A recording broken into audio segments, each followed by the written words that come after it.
It all begins on a battlefield, where countless warriors were out to take down the MC, accusing him of using forbidden arts. Then our boy shows up riding his undead dragon, declaring that he is the very monster they have all been looking for. Right after that, he lands squarely in the center of the battlefield, stating that everyone viewed him as an absolute threat, yet there was only one real reason they treated him that way. This is Rode, the man everyone wanted gone, and the only necromancer in the entire world. He then summons his army of the undead, which charges straight toward the human forces. While the warriors keep trying to eliminate Rode, they cast fire magic, shouting that his forbidden arts should have never existed. A meteor shower begins raining down on the MC, but even in the face of such an onslaught, he shows zero fear, choosing instead to cast a forbidden spell he had just learned, without fully knowing what it would do. Suddenly, he wakes up in a completely different place, looking around with no idea how he ended up there. Right at that moment, a maid lets him know it is time for the young master to have breakfast.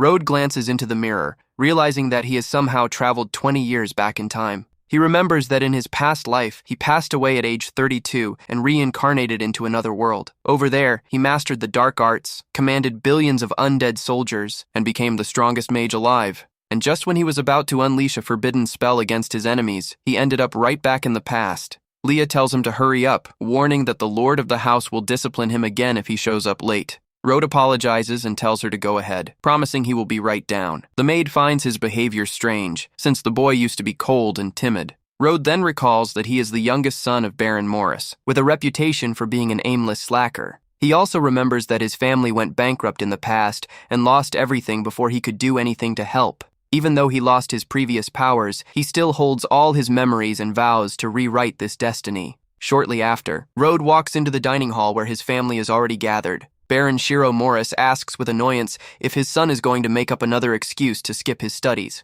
But Rode apologizes and assures him that he has no intention of missing any classes. He promises not to skip a single lesson, genuinely happy to see his father again. Looking at his family, Rode wonders how people so disciplined ended up completely ruined. His older brother Leo tells him he needs to stop slacking off if he ever wants to inherit the house. But Sif asks Leo to go easy on their little brother. She then offers Rode some food, and he thanks her, remembering how sweet his sister had always been to him. However, Rode also recalls losing Sif in the past, and swears to never let that happen again. Just then, footsteps begin approaching the dining table. Their mother, Della Morris, arrives and immediately complains about her son being late. Sif tries to stick up for her brother, saying it was her fault for tutoring him in magic theory so late into the night. But Della tells her daughter to stop making excuses to shield Rode. She gives him an ultimatum. If the boy does not master magic within 1 week, he will be kicked out of the family. Sif panics, arguing that 1 week is way too short, since even Leo took an entire month. Her mother snaps back that the Morris family has no room for freeloaders,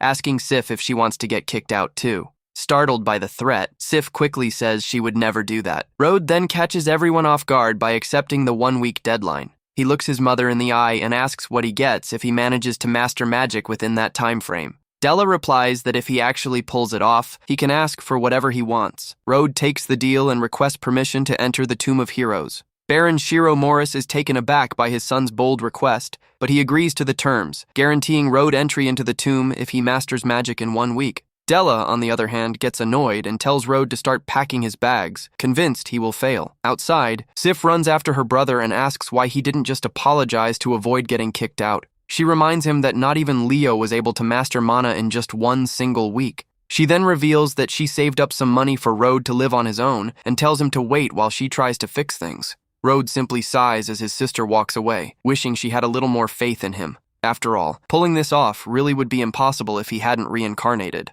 Determined to change his family's fate, Rode starts putting his plans into motion. He knows the Tomb of Heroes is crucial because a legendary figure lies secretly resting in that place. But before that, he decides to use monster bones in the forest behind the castle as his first test run. Rode searches the area until he tracks down the skeletal remains of an earth beast. Right away, he notices his current body has very little magical energy because he neglected his training for so long. He then remembers that magic levels are divided into multiple tiers, ranging from beginner all the way to legendary. In his past life, however, Rode was so overwhelmingly strong that even the legendary tier meant next to nothing to him. With his current power, he can only summon a single monster, but he knows that will be plenty to prove his strength. Rode reaches his hand toward the bones and commands his new servant to awaken. A blue flame erupts as he orders the creature to bow before him. Soon, the forest floor begins to crack under the sheer force of the summoning, and from deep underground, an enormous skeletal creature begins to emerge.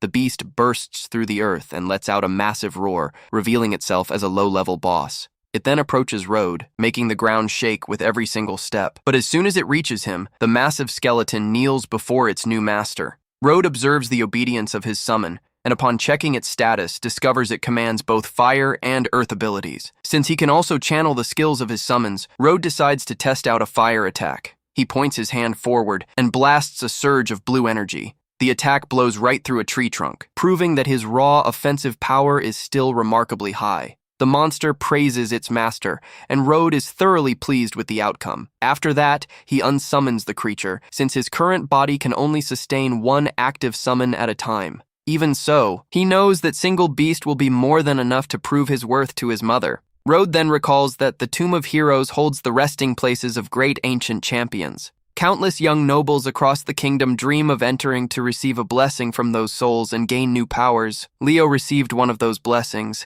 and his success is one of the main reasons Della looks down on Road so much. However, Road has zero interest in receiving a blessing. He plans to subjugate the powerful entity slumbering inside the tomb. Back at the castle, he hears someone shouting his name. It was Sif, who pulls on his ear for disappearing while Road tries to squirm away. She tells him to behave and promises to talk their mother out of kicking him out, but Road tells her not to worry. Sif looks confused, and he reassures her that he would never get expelled because he wouldn't want to be away from her. The girl is touched by her brother's words. Right then, a maid arrives to announce that Road's magic class is about to begin. He acknowledges the message and asks Leah to show him to the classroom. Sif watches her brother walk away, still worried and thinking she might have to beg their mother for help. Walking into the room, Road finds several young nobles already seated. One of them immediately starts mocking his poor attendance and brings up the rumor that he is about to be cast out of the family. The rest of the students start laughing along. But the instructor puts an end to the teasing and orders Road to take his seat. As he walks to his desk, he remembers how he used to be humiliated every single day in the past for failing to control mana. This time, Road bows politely to the teacher and apologizes for being late. The instructor is pleasantly surprised by the boy's good manners, since he was previously known for being completely unruly. Road takes his seat and ignores the stares around him. Meanwhile, the boy who made fun of him stays annoyed, thinking Road is just putting on an act. Professor Regu kicks off the lesson by explaining that mana is the foundational energy used to cast magic. Once mastered, a mage can pursue various paths such as healer, magic warrior, or assassin. He also explains that mastering magic makes someone an apprentice, with the potential to advance all the way to the rank of saint. A student then asks about the legendary tier. Regu explains that legendary mages are seen as living myths and represent the ultimate goal for any practitioner. However, not a single one has appeared in the kingdom for 700 years. That is why the professor advises everyone to master mana before turning 13 to avoid falling behind. Right at that moment, the arrogant noble raises his hand and says only one person in the room has failed to do so. He points at Road, making fun of the fact that he has been studying magic for 3 years without making any progress. Road fires back that it is none of his business and guarantees he will master both mana and magic within a week. The guy bursts out laughing and announces to the entire class that Road claims he will master magic in 7 days. The other students laugh too, assuming he is just talking nonsense. Even the instructor looks at Road with disappointment, thinking the boy is still lying through his teeth. But Road chooses to stay quiet, knowing that revealing his true power right now would draw way too much attention. Later that evening, Sif heads over to her mother's room to plead for her brother. Della sips her tea and asks what her daughter wants. Sif begs her not to cast Road out of the family. Annoyed, Della asks why her daughter is so persistent in defending someone she views as completely useless. She says the Morris family takes pride in its heritage and that all her other children mastered magic early on. Road is already 12 years old, and Della makes it clear that there is no place in the family for someone who won't put in the effort. With that, she orders Sif to drop the subject entirely. Unable to convince her mother, the girl starts brainstorming what else she can do to rescue her brother. On the 7th day, everyone gathers in the courtyard for the students' progress assessment. The instructor announces that their families are watching from the balcony and tells each student to show off their skills. Up on the balcony, Della calls the whole thing a waste of time, while Sif wonders what will happen if Road actually succeeds. The girl watches the courtyard anxiously, rooting for her brother with all her heart. Down below, the arrogant boy is thrilled, believing he is finally about to watch Road completely embarrass himself. He steps up to the testing area, boasting that he will show everyone how real magic is done. Choosing the path of an elemental mage, he casts a fire spell straight at the target. A large fireball launches from his hand and flies toward the stone slab. The spell slams into the target and detonates, sending up smoke and sparks. Pleased with himself, he taunts Road and tells him to show the results of his 1 week of training. Road takes a calm step forward and announces that it is his turn.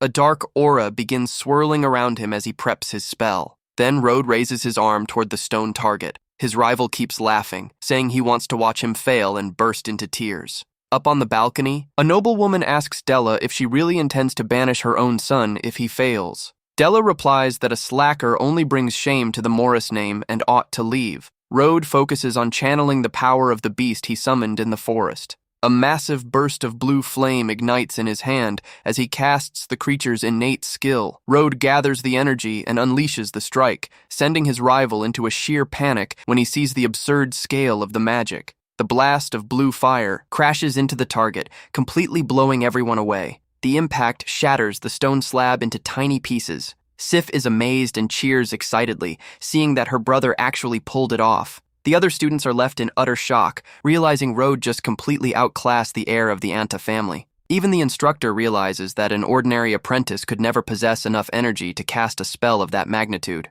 Meanwhile, his rival drops to his knees, unable to comprehend how someone he always looked down on suddenly became so powerful. The noblewoman next to Della remarks that Road might not be as hopeless as everyone thought. Sif gets her mother's attention, celebrating the fact that her brother passed the test. Road simply turns around with a relaxed look, making it clear that was child's play for him. Sif waves at her brother, immensely relieved that he won't be cast out. But Charlie Anta points at Road, demanding to know how on earth he managed to cast fire magic. He accuses Road of cheating, reminding everyone that the boy constantly skipped class and barely ever studied. Charlie argues that it would be impossible for him to pull off a spell of that tier, causing the other students to grow suspicious. He then claims Road must have stolen a magic artifact from the Morris family to avoid getting kicked out. Road stares Charlie down and asks him what exactly he is trying to imply. His rival explains that magic items drain huge amounts of mana and dares Road to cast the exact same spell one more time. Instead of taking the bait, Road turns to the instructor and asks what he thinks of the accusation. Regu admits that Charlie's reasoning does make a fair point. Hearing that, the other students start questioning whether Road really used a hidden artifact. Up on the balcony, even Sif starts worrying that her brother might have resorted to a magic item because he turned down her help. She dreads the thought of him disappointing their parents even further. Because of that, Sif decides to rush downstairs and take matters into her own hands. Reaching the courtyard, she begs the instructor not to put the blame on her brother. She takes the hit herself, claiming she was the one who handed Road the supposed artifact. But before she can finish, Road grabs her arm to stop her from digging a deeper hole. He gently tells his sister to let him handle things on his own. Road then asks the professor if casting the exact same spell again would be enough to clear his name.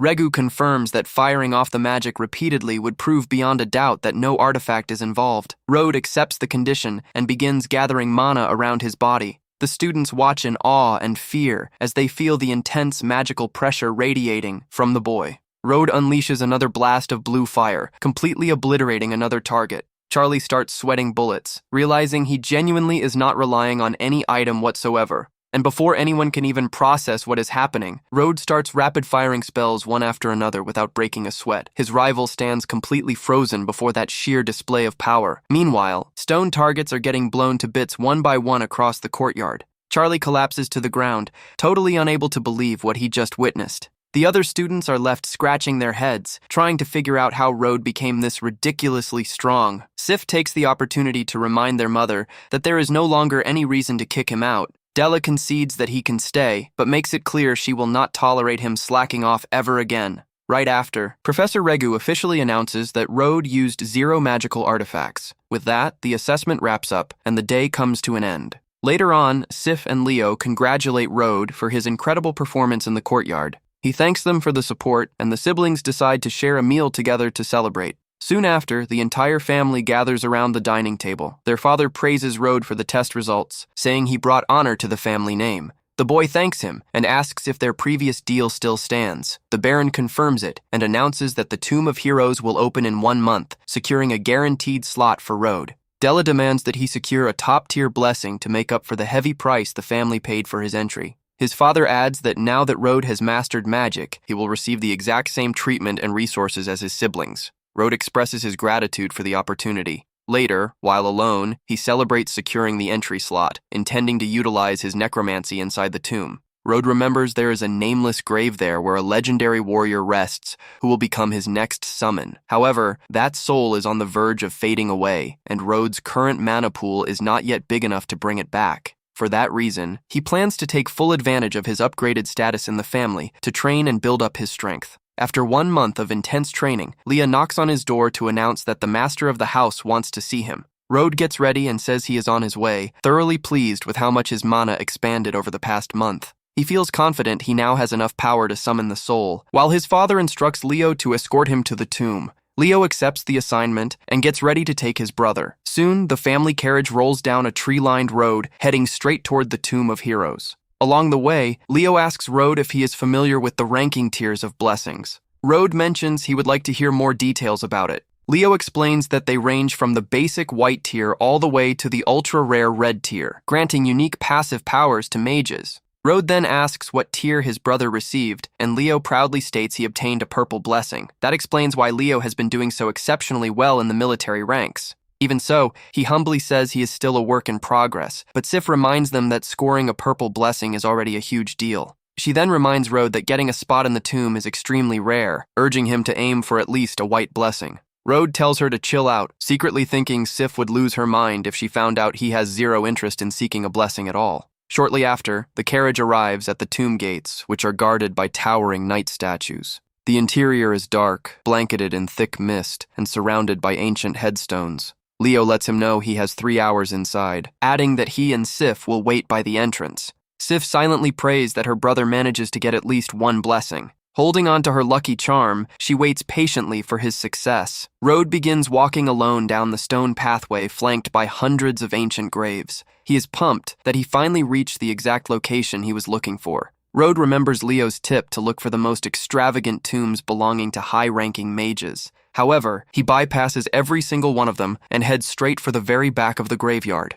He knows that beneath a humble, unmarked tombstone lies the soul of one of the greatest swordsmen in history. Standing before the cracked headstone, Road offers a respectful bow and a quick apology before getting down to business. He then channels his necromancer energy directly toward the grave. Road commands the ancient champion to awaken and bow before his new master. The ground rumbles as the soul attempts to resist, but Road stands his ground firmly. He asserts his absolute authority as the sovereign of the undead, demanding the warrior yield. Soon, the system confirms that Road has successfully summoned the soul of a legendary swordsman. Road then commands the entity to kneel before him. The spectral warrior twirls his blade and drops to one knee before his new lord. Road asks if he still remembers his former name. The warrior admits he has forgotten his past identity and asks his master to grant him a brand new name. Pleased with his complete submission, Road decides to christen him. He bestows upon the warrior the name Bone Crown Blade Seat. Just then, approaching footsteps echo through the graveyard, catching Road's attention.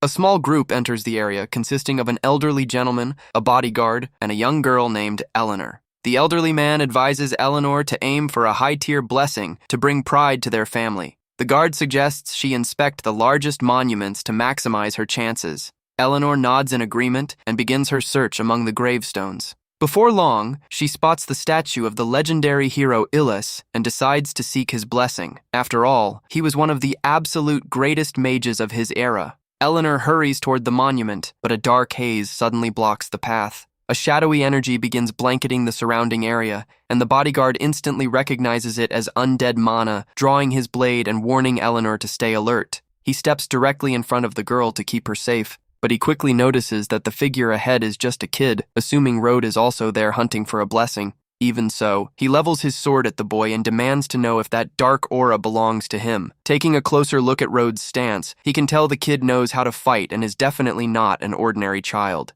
Because of that, he cautions Eleanor, suspecting Road might be possessed by a rogue spirit from the tomb. The guard charges his blade with lightning magic, ready to strike if the boy makes a single wrong move. Road looks over at his new servant, finding it pretty amusing that they mistook him for a vengeful ghost. He then casually bends down and picks up a small tree branch from the ground. Holding the piece of wood, he decides to test out his new servant's sword skills during the skirmish. The bodyguard lunges forward with his electrified blade, but Road reacts in a flash. To everyone's utter shock, he parries the sword strike using nothing but a simple wooden stick. In the next breath, Road disarms his opponent, sending the sword flying across the courtyard. The guard freezes in place, completely baffled by how easily he got outmatched. Road then rests the tip of the stick against the man's throat. Eleanor watches in total disbelief, unable to process a seasoned warrior getting taken down by a kid holding a twig. The girl tries to wrap her head around how someone her age could possibly fight at such a crazy level. She asks who Road is and introduces herself as a member of the Ashblade family.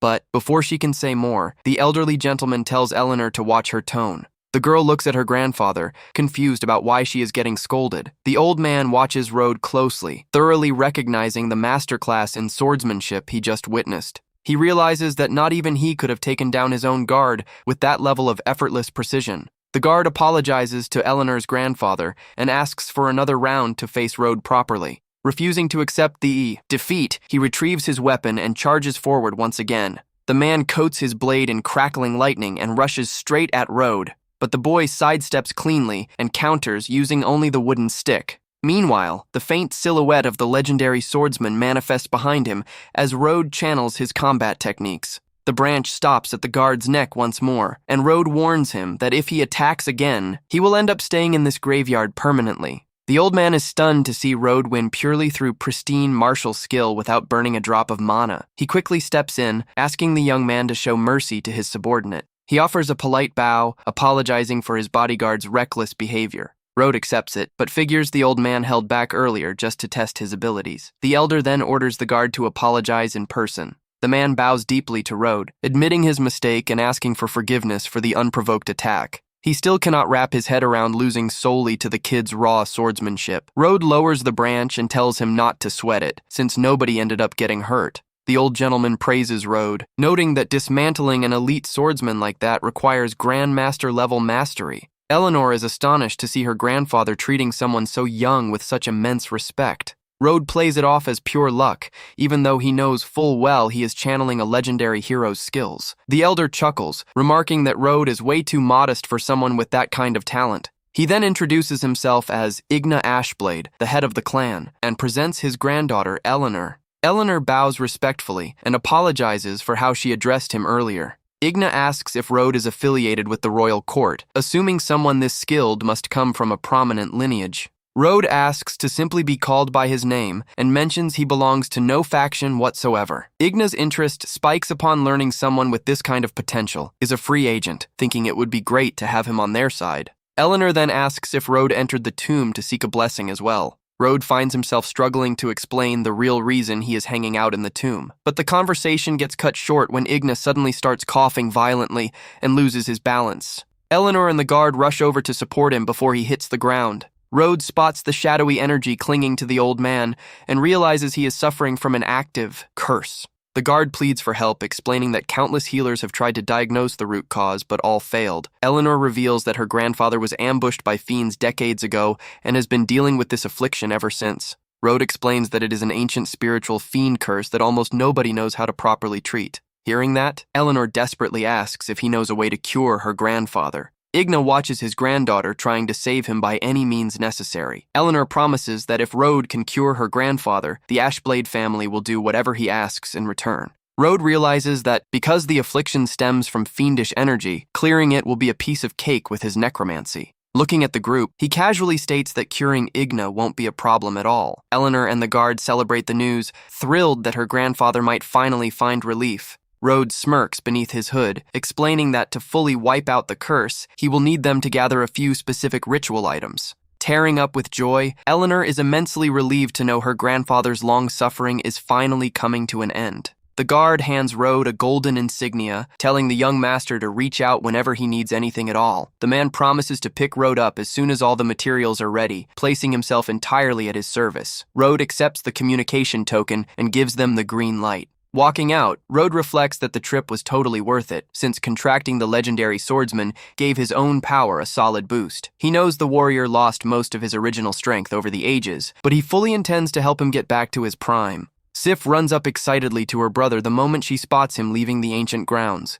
She eagerly asks which heroic spirit blessed him and what rarity tier he ended up scoring. Road freezes up, realizing he completely forgot to prepare a fake excuse for not bringing back a blessing. Leo walks over with a disappointed look, stating he cannot sense any trace of blessing energy coming from his brother. He demands an explanation, reminding him that the family spent a small fortune securing that entrance slot for him. Leo shakes his head, saying he really thought his brother had turned things around, but sees he is still the same underachiever. Road puts on a sheepish act to play along, knowing the soul he secured is worth 1,000,000 times more than any blessing in that shrine. Sif suggests they head home, quietly praying their mother doesn't completely lose her temper. Back at the castle later that night, furious shouting rings through the hallways of the Morris estate. Della vents all her anger on Road, screaming that a lost cause will always be a lost cause, and that he disgraced her. She rants about how much the entry slot cost, while Road stays completely silent to keep from fueling the fire. Della orders Road to pack up for the Northern Magic Academy in a few days, demanding he get out of the house so he stops embarrassing the family. She turns away in disgust, telling him not to bother coming back and complaining that he completely ruined her appetite. Road actually loves the sound of that, figuring the academy is the perfect playground to track down rare materials and power up his spectral servant. Della mentions that Claire, from the prestigious Flora family, will be attending too, instructing Road to get close to her. He realizes his mother wants to use him as an errand boy for Claire to stay on good terms with her family. Even so, Road agrees to go, remembering how kind Claire's mother was to him in his past life, and promising to save the girl from her terrible fate. 3 days later, the scene shifts to the renowned Seven Cities Magic Academy, situated in the northern reaches of the kingdom. The institution is one of the most prestigious academies around, exclusively admitting students from elite noble lineages. Road is thrilled to be away from home, since he can now train his necromancy freely and work toward reclaiming his crown. Suddenly, the heiress of the Flora family walks into the central courtyard, turning heads left and right. The guys around are completely mesmerized by her looks, bummed out that she is already engaged through an arranged political match. Road watches her arrival from a distance, keeping a low profile in the middle of the yard. Claire's butler points Road out to her, mentioning that Lady Morris sent him over to attend to her throughout her studies. Claire groans at the idea of Road hanging around, but the butler reminds her that family arrangements have to be respected. Lacking the patience to argue, Claire says he can tag along, figuring she can at least use him to handle minor annoyances. Road lets out a sigh, seeing that Claire is still the exact same spoiled, high and mighty girl from his past life. Out of nowhere, an enthusiastic voice calls out Road's name as he walks across the yard. Eleanor rushes up to him, pleasantly surprised to find out such a master swordsman is attending the academy as well. The girl assumes Road is there on some covert mission dealing with dangerous fiends. Flustered, Road whispers for her not to call him master out in public, and Eleanor quickly agrees. Eleanor asks what she should call him instead, and Road tells her to just use his name before asking how her grandfather is doing. She lets him know her grandfather is doing stable, and that they are almost done gathering all the requested ritual components. Claire turns around annoyed, barking at Road to hurry it up and quit wasting time chit-chatting. Road offers a quick apology and walks over to Claire, while Eleanor glares at the scene from afar, clearly irritated. Eleanor shoots daggers at Claire, furious that someone would dare talk down to her master like that. Claire scoffs at Road's lack of presence, while surrounding students start wondering who the new guy next to her is. Several students whisper that Lord Rune's son despises any guy who gets anywhere near Claire, predicting Road is in for a rough time. Anderson, an arrogant young noble, smirks as he spots Claire strolling through the courtyard. He walks over and asks why she didn't give him a heads up so he could escort her himself. Road immediately recognizes Anderson, remembering him as a stuck-up bully who loved making his life miserable in his past life. Claire ignores the flattery entirely and tells Anderson to leave her alone. Anderson keeps pushing, asking Claire not to be so cold and reminding her of his feelings for her. Claire loses her cool and tells the young noble to get out of her face immediately. She makes it crystal clear that she couldn't care less about him being Lord Rune's heir, demanding he back off. Anderson fumes at the rejection, accusing Claire of being ungrateful. In a fit of temper, he steps forward and tries to grab her arm by force. Before he can lay a finger on her, Road steps in and swats Anderson's hand away, shutting him down. Road positions himself between them, shielding Claire while giving Anderson a cold, deadpan stare. Clutching his stinging hand, Anderson is livid and demands to know who dared step in his way. One of his lackeys leans in and whispers Road's identity to Anderson. Anderson grins upon learning he is the Morris family's resident slacker, mocking him for trying to play the hero. He steps up angrily and tries to grab Road by the collar to intimidate him. Road locks eyes with him coldly and tells him to back off right now. Surrounding students start whispering nervously, knowing Anderson holds grudges and that Road is in serious trouble. Rode grips and squeezes Anderson's wrist tight, reminding him that Claire already told him to get lost. Claire watches in shock, unable to believe Rode is actually putting himself on the line to stick up for her. Boiling with rage, Anderson throws a wild punch straight at Rode's face. Rode dodges effortlessly, making Anderson even more furious after getting clowned on by someone he considers a nobody. Rode's icy, unbothered demeanor makes the tension in the air skyrocket. Anderson's lackeys pull him back, reminding him that there are way too many witnesses and the Flora family is still around. One of them grumbles that Rode just got lucky this time around. Anderson chooses to stand down with his crew, but he is visibly shaken by the fact that Rode's gaze sent a chill right down his spine. The crew walks off across the yard, leaving Rode and Claire alone once again. Claire sighs and calls Rode an idiot, claiming he just dragged her into trouble with Anderson's family. She warns him that he should watch his own back because Anderson is petty and won't let an insult like that slide. Suddenly, Anna, Claire's close friend, jogs up to greet her. Claire smiles, seeing her bestie, and greets her right in front of Rode. Anna asks who the guy standing next to her is, and Claire scoffs, introducing him as the youngest son of the declining Morris family. Anna mentions she has heard rumors about his total lack of talent, while Claire whispers for her to keep it down to avoid making a scene. Claire complains that her mother assigned her to watch over him, but Anna giggles, teasing that Claire basically scored a personal servant. Rode eyes Anna with suspicion, remembering that in his past life, she was an ambitious snake who helped wreck Claire's future. In class, Rode finds the professor's magic theories totally useless, focusing instead on plotting how to swipe a powerful crystal stored in the academy. He knows the crystal locked in the vault contains ancient soul energy, capable of massively powering up his servant. The instructor wraps up the lecture and dismisses the class. Anna celebrates the end of the lesson and suggests they head out somewhere fun. Claire wants to hit the books to become an elite mage, but Anna keeps pressuring her to hang out. Anna links arms with her friend, arguing that a little downtime won't hurt someone as talented as her. Anderson chimes in out of nowhere, praising Anna's idea to celebrate their first day of class. He invites both girls to an exclusive banquet he booked at a high-end tavern in town. Anna is thrilled by the invite, and Anderson boasts that money is no object as long as everyone joins in. Anna nudges Claire to accept, talking up Anderson's generosity in front of the whole group. She takes the chance to throw shade at Rode, contrasting his broke background with Anderson's massive wealth. Claire eventually gives in to Anna's nagging and agrees to head to the tavern with the rest of the crew. Anna cheers and the two girls head out of the room, hyped for the night out. Right at that moment, Rode's insignia lights up, with the guard messaging that the requested materials are ready to go. Rode radios back through the token, telling the guard to pick him up directly at the tavern where the banquet is happening. The Magic Academy glows warmly under the northern sunset. In the courtyard, Claire spots Rode trailing behind the group and complains about him following them. Rode brushes off the attitude, remembering that in his past life, Claire vanished without a trace for days right after this very event. Concerned about what happened to her, he decides to tail the group to see what goes down. Anna gets annoyed by Rode's silent treatment, while Claire reminds him that classes are over and he has no reason to shadow her anymore. Anderson says it is all good, telling Rode he can tag along with the squad if he really wants to.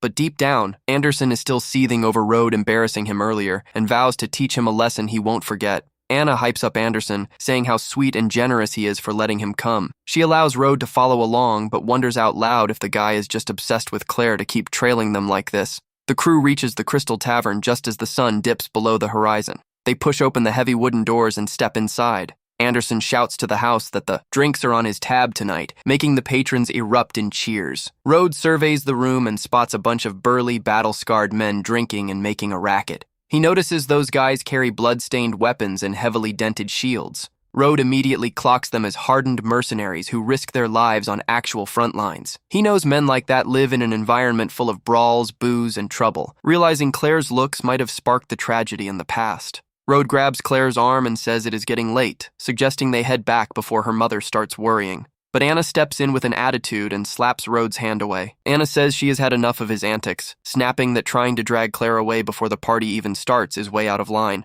Claire agrees, explaining she gave Anna her word and cannot just bail now. Anderson warns Rode not to push his luck, stating Claire is his guest and telling him to show some respect or walk out the door. Across the room, a few mercenaries chuckle and mock the petty squabble among the young nobles. One mercenary strolls over and makes fun of the rich kids for partying here instead of staying pampered at home. The man keeps walking toward the group until he is standing right in front of Claire. With a slimy grin, he comments that the young nobles brought along quite a gorgeous girl to the spot.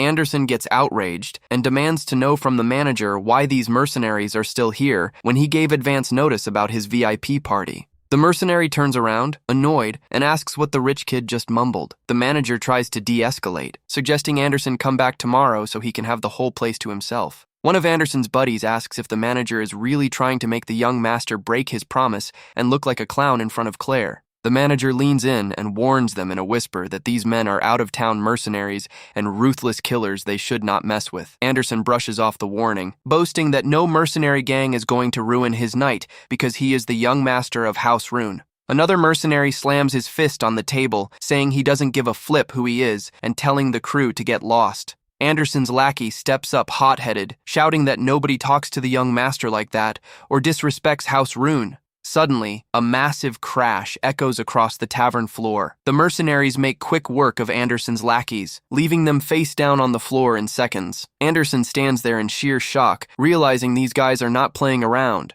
A mercenary pours his drink on the floor, laughing that these kids must have a death wish to pick a fight with sellswords. He dumps the remaining liquid over the unconscious lackey's face, warning that if they were out in the woods, they would all be goners by now. Rode watches the entire scene unfold from the back, thinking things are finally getting interesting. Freaking out, Anderson puts his hands up and asks to speak directly with their captain, name-dropping his noble family. The mercenary laughs in his face, saying a kid doesn't have the rank to speak to Kent, captain of the Blood Mercenaries, and tells him to send his daddy instead. Sitting on a crate at the back of the room, Captain Kent quietly takes in the whole scene with his piercing red eyes. Anderson turns pale as a ghost upon realizing that is Kent, the leader of a ruthless outfit known for operating in the monster forest and taking out nobles for coin. Kent smirks and remarks that the life of Lord Rune's youngest son isn't worth much to him. The other young nobles are utterly terrified the second they hear the name of the Blood Mercenaries. Anna starts trembling, clutching Claire's arm and whispering that they messed with the absolute wrong crowd.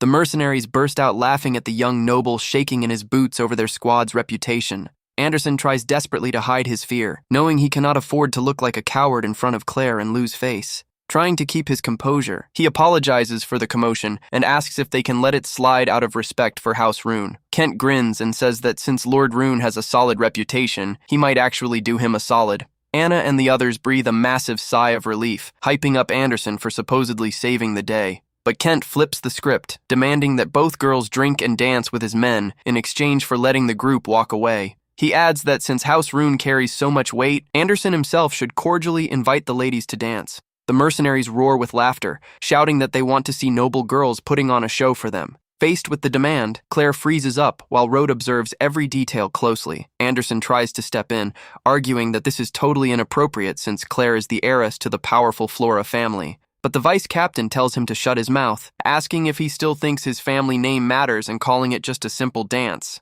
Anderson's friends panic, begging Claire to just go along with it so they don't get wiped out by the Blood Mercenaries. Claire grabs Anna and tells Rode to get her out of there, stating that as the Flora heiress, the mercenaries wouldn't dare lay a finger on her. Rode walks over and tells her she doesn't need to do that, leaving Claire completely confused. He steps right in front of the group, looks Kent in the eye, and tells the captain to shut this down right now. Kent looks at Rode with pure disdain, asking who he thinks he is to go around barking orders. Anna screams, asking if Rode has lost his mind and complaining that he is ruining Anderson's deal and putting everyone in danger. The vice captain stands up furious, complaining that there is always one clown trying to ruin the fun. Rum tells his crew to sit back and watch him beat Rode to a pulp, promising they will get right back to partying with the noble girls after. With that, the massive mercenary lunges straight at Rode. Claire screams in pure terror, shouting Rode's name. As the brute charges in, Rode stays completely unfazed, his eyes glowing with a faint blue light.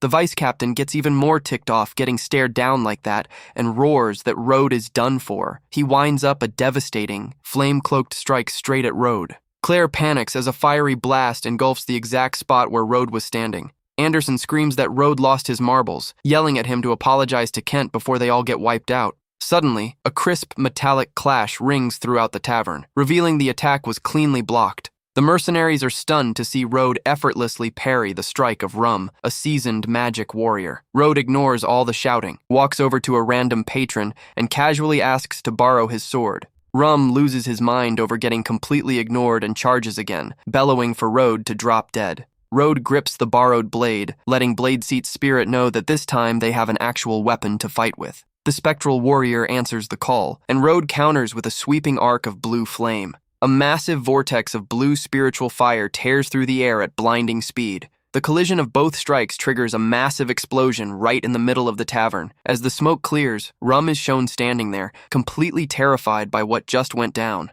The shattered remnants of his broken blade clatter across the tavern floor. He is totally shaken, unable to understand how a kid managed to snap his weapon like a twig. Livid, the mercenary cusses Road out for making him look like a joke in front of his captain and crew. The big guy charges in with his bare hands, boasting that mercenaries are master hand-to-hand brawlers too. He tries to tackle Road with everything he has, shouting that he is going to crush him. Road knows his current physical body lacks the raw muscle to trade blows head-on with a mercenary of that weight class, so he relies on pure agility, letting his opponent recklessly overextend in a blind rage. The brute tries to corner him, asking where Road thinks he can run in such a tight space. Right then, Road taps into his necromancy and conjures the blue flames of the roaring nether to counterattack. A blast of blue flames hits Rum dead on, launching his massive frame backward through the air. The mercenary slams hard against the stone wall, kicking up a cloud of debris. He drops to the floor, completely knocked out and battered, unable to move a muscle.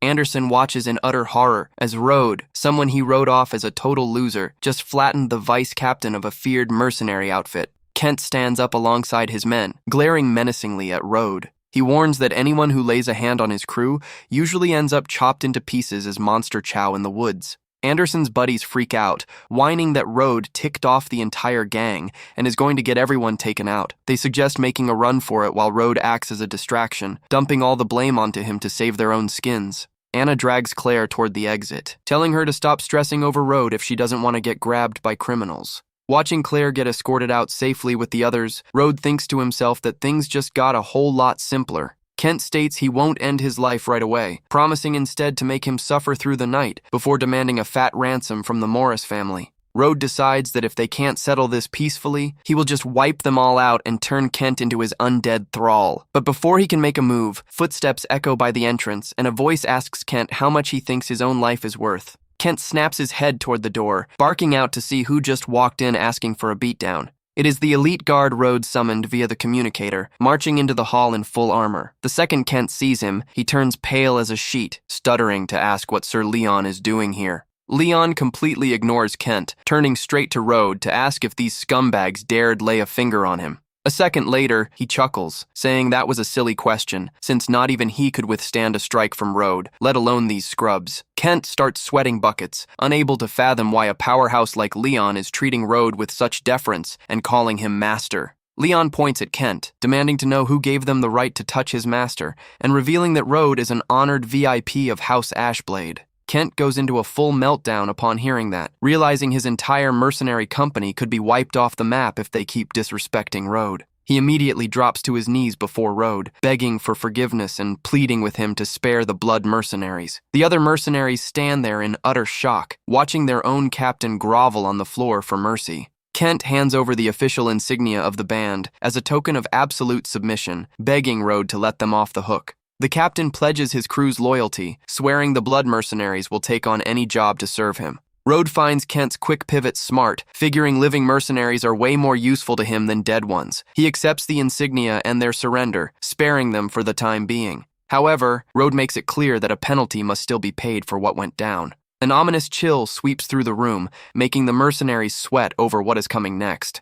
Kent watches in tense silence, terrified that one wrong move will bring total ruin to his squad. An unseen force begins crushing the bones of the unconscious vice captain as Road's disciplinary punishment. The man lets out agonized groans in his sleep as the young necromancer delivers his sentence. Once the punishment is done, Road simply turns around and tells them to clear out, exiting the building with Leon by his side. One of the sellswords lets Kent know that Road has finally left the tavern. Kent breathes a massive sigh of relief, stating they got insanely lucky not to truly anger Road, since the entire crew could have been obliterated. Riding inside a carriage down the open road, Leon lets Road know that Lord Ashblade is already waiting for him. The carriage pulls up right outside the massive Ashblade estate perched atop the hill. Road steps into a private study where Eleanor and her grandfather are already waiting for him. Eleanor beams with relief seeing him, saying he finally arrived to help them out. She presents a tray packed with rare magical ingredients, asking if this is enough to conduct the ritual. Eleanor mentions that those components were extremely hard to track down and took serious effort to gather. Rode confirms they will do the job and reaches his hand out,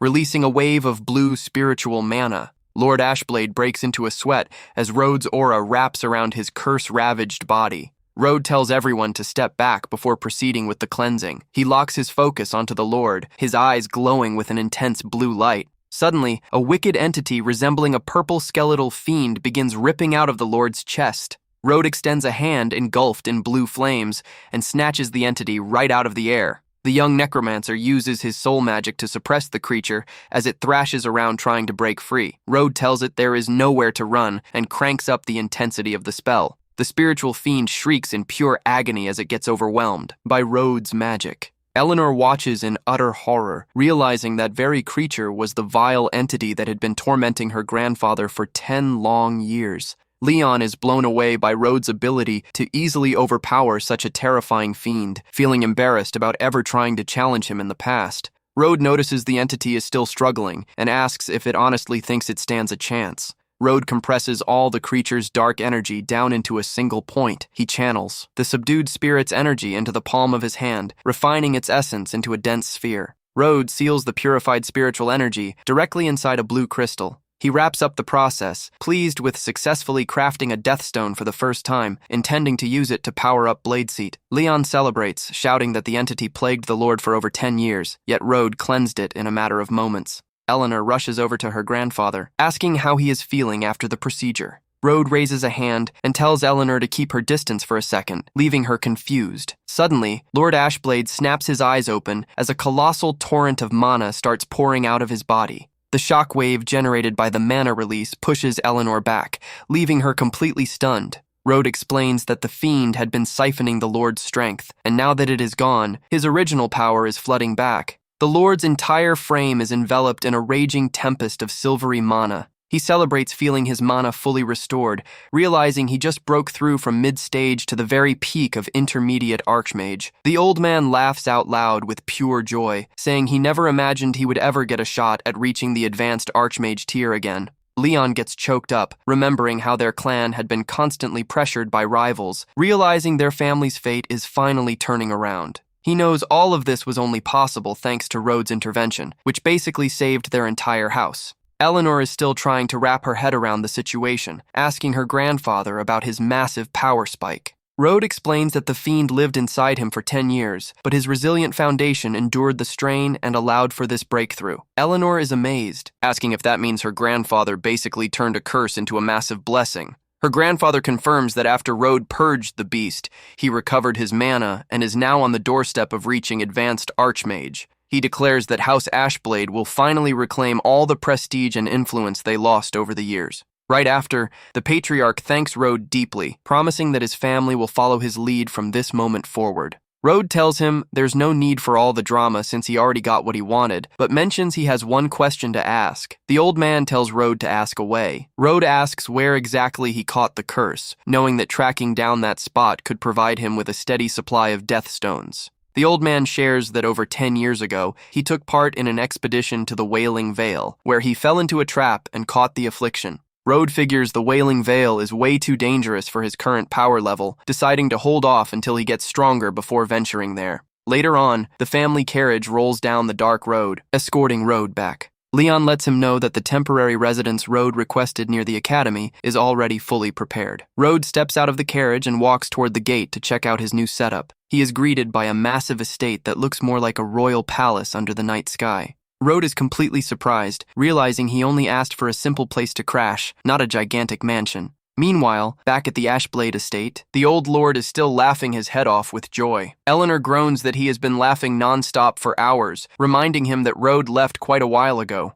Her grandfather chuckles and says Rode is the most mysterious and formidable young man he has ever met, advising Eleanor to stay on his best side. Eleanor blushes bright red, replying that she already knows how important it is to keep him close. The Patriarch's expression turns serious as he declares it is time to settle the score with Rustblade, suspecting he was the one behind the curse all along. Under the bright moonlight, the luxurious Flora family estate stands tall in the night. Inside the mansion, Claire's mother asks why her daughter took so long to get back home. She also asks if Claire managed to meet up with Rode and if the two of them hit it off. Claire looks away thoughtfully, simply replying that they did indeed run into each other. She tells her mother not to worry, saying Rode isn't the terrible guy the rumors make him out to be, and promising to do her best to get along with him. Deep down, Claire is starting to realize that Rode might not be the total failure every noble paints him as. In the dead of night, Rode sits alone in his room at the new mansion Leon set up for him. He holds up the crystal, deciding the time has finally come to upgrade Blade Seat. Rode extends his arm and calls upon the legendary spectral warrior to manifest before him. Blade Seat appears engulfed in blue flames and drops to one knee before his master. Rode assesses that his swordsmanship is top tier and that he could comfortably take on anyone below advanced archmage rank. Rode makes the energy-packed blue crystal hover right in front of the spirit to begin the fusion. He commands Blade Seat to accept the offering and absorb all the power stored inside the crystal. The crystal shatters in midair, scattering glowing fragments and releasing a massive torrent of magic power. All that raw power gets drawn directly into the warrior's spiritual form. Blade Seat glows brightly as he weaves the new power straight into his soul core. A sharp crackle of energy ripples across the room, signaling that the evolution was a total success. Rode also gets wrapped in sparks and blue flames as the feedback begins strengthening his own physical body. He notices with satisfaction that Blade Seat's power boost directly amplified his own magical reserves. Rode checks out the blue flame dancing on his palm, hyped to see he just hit the peak of Apprentice Archmage. He notes that Blade Seat also reached the peak of Intermediate Archmage, but knows he has to keep his true strength under wraps in public. The next morning, students are back to chatting and walking through the academy halls. Anna strolls alongside Claire and asks what her friend is searching for. Claire mentions with concern that Rode hasn't shown up yet, but Anna scoffs, saying the mercenaries probably fed him to the beasts already. Claire stops in her tracks and glares at Anna, reminding her that Rode stayed behind in the tavern specifically to protect the two of them. Anna tries to backtrack, claiming she is just being realistic given how dangerous the blood mercenaries are. Anderson struts down the hall, complaining that Rode stole all the spotlight that should have been his the night before. But his buddy cuts him off, pointing out that Rode is casually strolling right behind them. Anderson is flabbergasted, wondering how on earth Rode is still alive and totally unscathed after squaring up with those mercenaries. Claire rushes over to Rode in relief, asking if he is okay, to which he replies that the sellswords won't be bothering them ever again. Anderson and Anna stand there completely confused, unable to understand how Rode got out clean or what he even means by that. Anna assumes the Morris family must have dropped a massive fortune in ransom money to bail Rode out. Suddenly, the clicking of high heels echoes down the hall, catching all the students' attention. Professor Margaret appears wearing her signature witch hat, announcing a hands-on combat drill out in the monster forest. Rode recalls that this is the very forest where Kent's mercenaries operate, deciding to stay sharp to keep Claire safe. Subtly, Rode slips his hand into his pocket and grasps the communication device he got from Kent. He boots up the gadget to contact the captain, stating he has a few questions to ask. On the other end, Kent picks up instantly, promising to tell his master everything he knows. Rode asks for intel on the monster forest, since Kent's crew runs regular operations in that sector. Kent explains that the area is currently unstable because an ancient tomb started leaking dark energy, driving the local beasts wild. He adds that several scouts lost their minds after spotting reanimated skeletons near the tomb, warning that the central zone is strictly off-limits. Kent offers to personally guide him through the forest, but adds that the regular monsters there pose zero threat to someone like Rode. Rode tells him an escort won't be necessary and ends the call, saying he has all the info he needs. He realizes the tomb is a golden opportunity for his necromancy, even if it is way too dangerous for normal students. The students arrive by carriage at the forest entrance under Professor Margaret's supervision. Anna points out the scenery excitedly, while Claire examines the dense woods with caution. One of Anderson's lackeys leans in and asks in a low voice if they are still going through with the plan to jump Rode in the woods. Anderson says his main focus is Claire, but warns that if Rode steps in his way again, he is going to pay the price. All the students gather at the tree line to listen to the final instructions for the practical drill. Margaret compliments the class's potential and announces that it is time to put their skills to the test in real combat. She explains that they need to hunt down Shadowclaw wolves that have been harassing nearby villages and bring back a claw before sundown. Shortly after entering the forest, a massive blast of fire rips through the trees. The students clap for Anderson after he puts on a flashy display of fire magic. Anderson grins, thinking this is his big chance to impress Claire and show off his battle prowess. Anna points at the blast and urges Claire to team up with Anderson, arguing they will be totally safe with him. However, Claire hesitates, stating she would feel a whole lot safer sticking close to Rode. Rode walks away from the noisy students, tuning his senses to the threats lurking further in. He reflects that after hitting the peak of Apprentice Archmage, his sensory range expanded to a full 300 meters. Rode detects several beasts prowling nearby and also picks up the dark energy rolling in from the center of the forest, just like Kent warned. He walks over to Claire and suggests they pair up, figuring he needs to keep her close to protect her. Claire beams happily at the offer and immediately agrees to form a duo with him. Further ahead, the lackeys praise Anderson after he easily takes down his first wolf. Anderson smirks, claiming these beasts are total pushovers and pose zero challenge to him. Anna runs over to Claire, once again begging her to merge into a bigger squad with Anderson. She calls out to Anderson, asking if the two of them can officially jump onto his team. Anderson happily agrees, promising the girls that they can just leave everything to him. But right in the nearby brush, a colossal beast cloaked in purple mist begins to stir. The monster lets out a guttural roar and leaps out of the shadows straight toward the squad. The massive creature bares its fangs, radiating a heavy, sinister aura. Rhodes spots the monster closing in from the rear, while Margaret immediately jumps into a defensive stance in front of the kids. Margaret finds it alarming, knowing this zone was supposed to be clear, and quickly realizes they are dealing with a monster lord. She orders Rode to guard the students while she rushes forward to engage the beast. Anderson scoffs at the order, claiming he handled a wolf with ease and doesn't need protection from someone like Rode. Rode notices the dark energy is spreading rapidly, knowing frenzied monsters are way too dangerous for kids of their skill level. Totally oblivious to the real danger, Anderson keeps talking big, promising to secure all the wolf claws for his crew if they stick with him. Ignoring the warnings, the group pushes deeper toward the dark, fog-covered core of the forest. Anderson notices the sudden silence, finding it weird that all the wolves suddenly disappeared. Out of nowhere, a giant wolf leaps out, and Anderson decides to take it head-on to show off and put Rode down. He thrusts his arm out and fires a massive fireball right at the beast. The spell connects dead on, kicking up a huge cloud of smoke and sparks. However, the wolf bursts right through the smoke completely unharmed, continuing its charge straight at the students. Anderson goes into a full panic upon realizing this creature is infinitely bigger and tougher than the wolves they fought before. He cannot wrap his head around why his fire magic failed to leave a single scratch on the beast. The wolf unhinges its jaws and lets out a deafening roar right in Anderson's face. As Anderson curls up in terror, Rode steps in and unleashes his blue flames. The wolf lets out a shriek of pain as it gets instantly engulfed by Rode's blue inferno. Anderson stands there in shock, realizing he was just saved by Rode and stuttering that this shouldn't even be possible. The scorched body of the beast thuds against the forest floor, still giving off wisps of blue smoke. Claire is blown away watching Rode one-shot a monster that Anderson couldn't even dent. Anna realizes with a jolt of terror that Rode didn't survive the mercenaries on luck. He is genuinely insanely strong.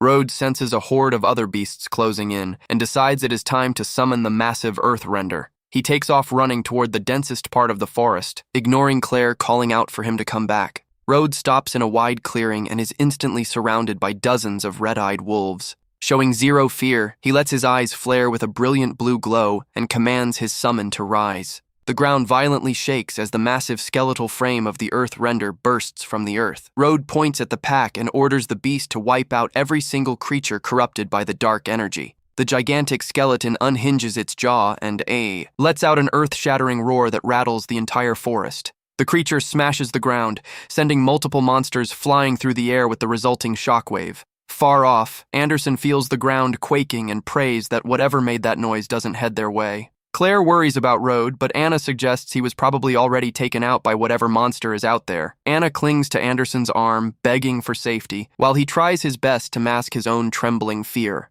Meanwhile, the towering undead beast continues crushing the corrupted wolves under Rode's direct command. The skeleton stands tall in the center of the clearing, surrounded by the piles of defeated monsters. Rode spots a few normal wolves scurrying away and decides to let them go, since they weren't tainted by the dark energy. The summoned behemoth stands completely still among the trees, awaiting Rode's next command. Back with the students, a rustling in the bushes starts creeping closer to the group. Anna loses it, thinking the giant monster tracked their scent, but to their massive relief, only a couple of standard wolves step out from the brush. Anderson gets his swagger right back, promising he will keep the girls safe from these weaklings. In another part of the forest, Margaret channels a massive amount of mana into her staff to prep a high-tier spell. Her eyes glow bright gold as she locks onto the massive monster lord towering before her. She casts Celestial Fire, bringing down a massive pillar of flames from the sky straight onto the beast. The monster lord crashes to the ground, scorched, and Margaret lets out a tired sigh of relief for taking it down. However, she notices the beast was unnaturally strong due to the dark energy, fearing something is terribly wrong with the forest.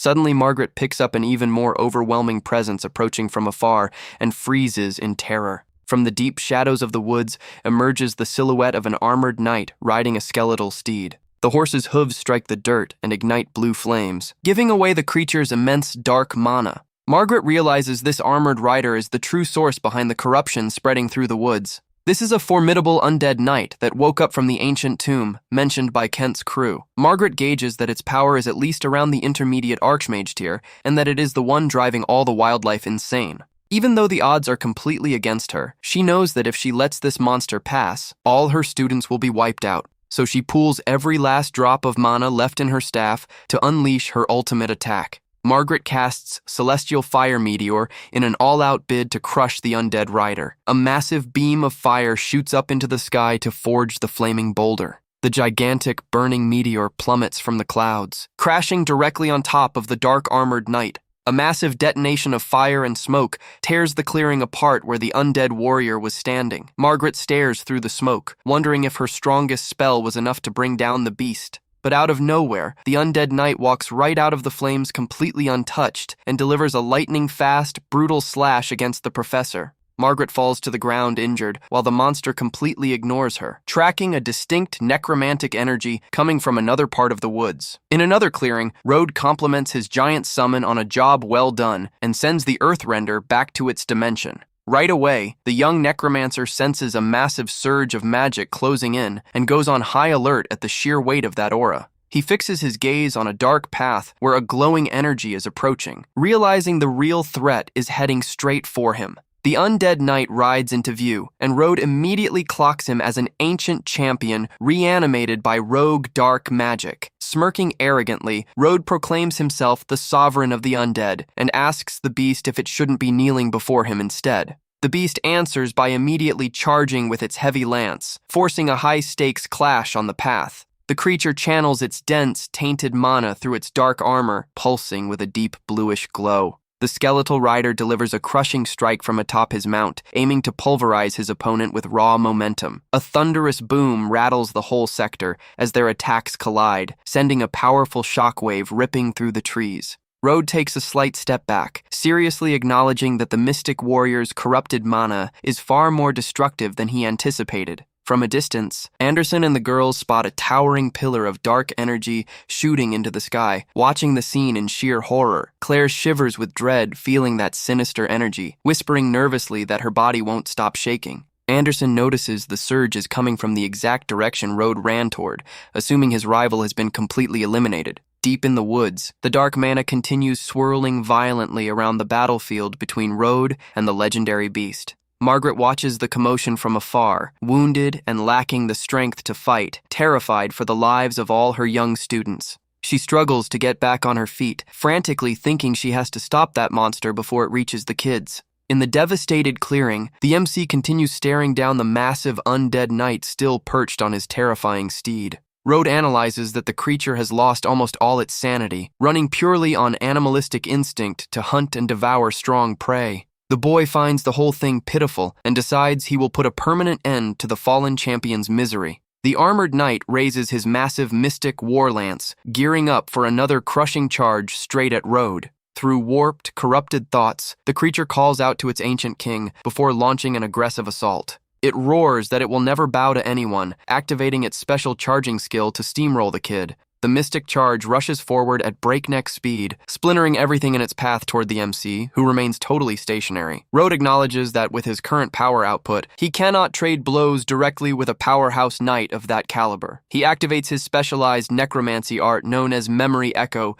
to unravel the corrupted mind of his formidable opponent. Road releases a high-pressure illusion wave, whispering for his enemy to enjoy this little trip down memory lane. The spell traps the monster's mind in a chaotic, war-torn landscape, perfectly recreating the battles from when it was still alive. Trapped inside Road's mental maze, the knight begins thrashing around, clutching its head as its memories completely collapse. Haunting visions of the ancient battlefield where he once battled legions of fiends resurface with brutal realism in his mind. The skeletal knight roars in a frenzy of agony and rage within the illusion, reliving all the despair of the battles he lost long ago. Watching his foe break down, Road whispers darkly that this spell will be the final resting place he prepared for the beast. He figures the knight's combat tier is the perfect testing ground for Bladeseat's upgraded combat capabilities following his recent power boost. Road manifests the spectral swordsman, enthusiastically letting him know this will be his first real battle, unleashing his full strength. The loyal spectral swordsman swears to his young master that he will take down this mighty foe to honor his complete devotion to him. Road notes that the enemy lost its last shred of sanity to the spell, turning into a relentless killing machine swinging wildly in a rage.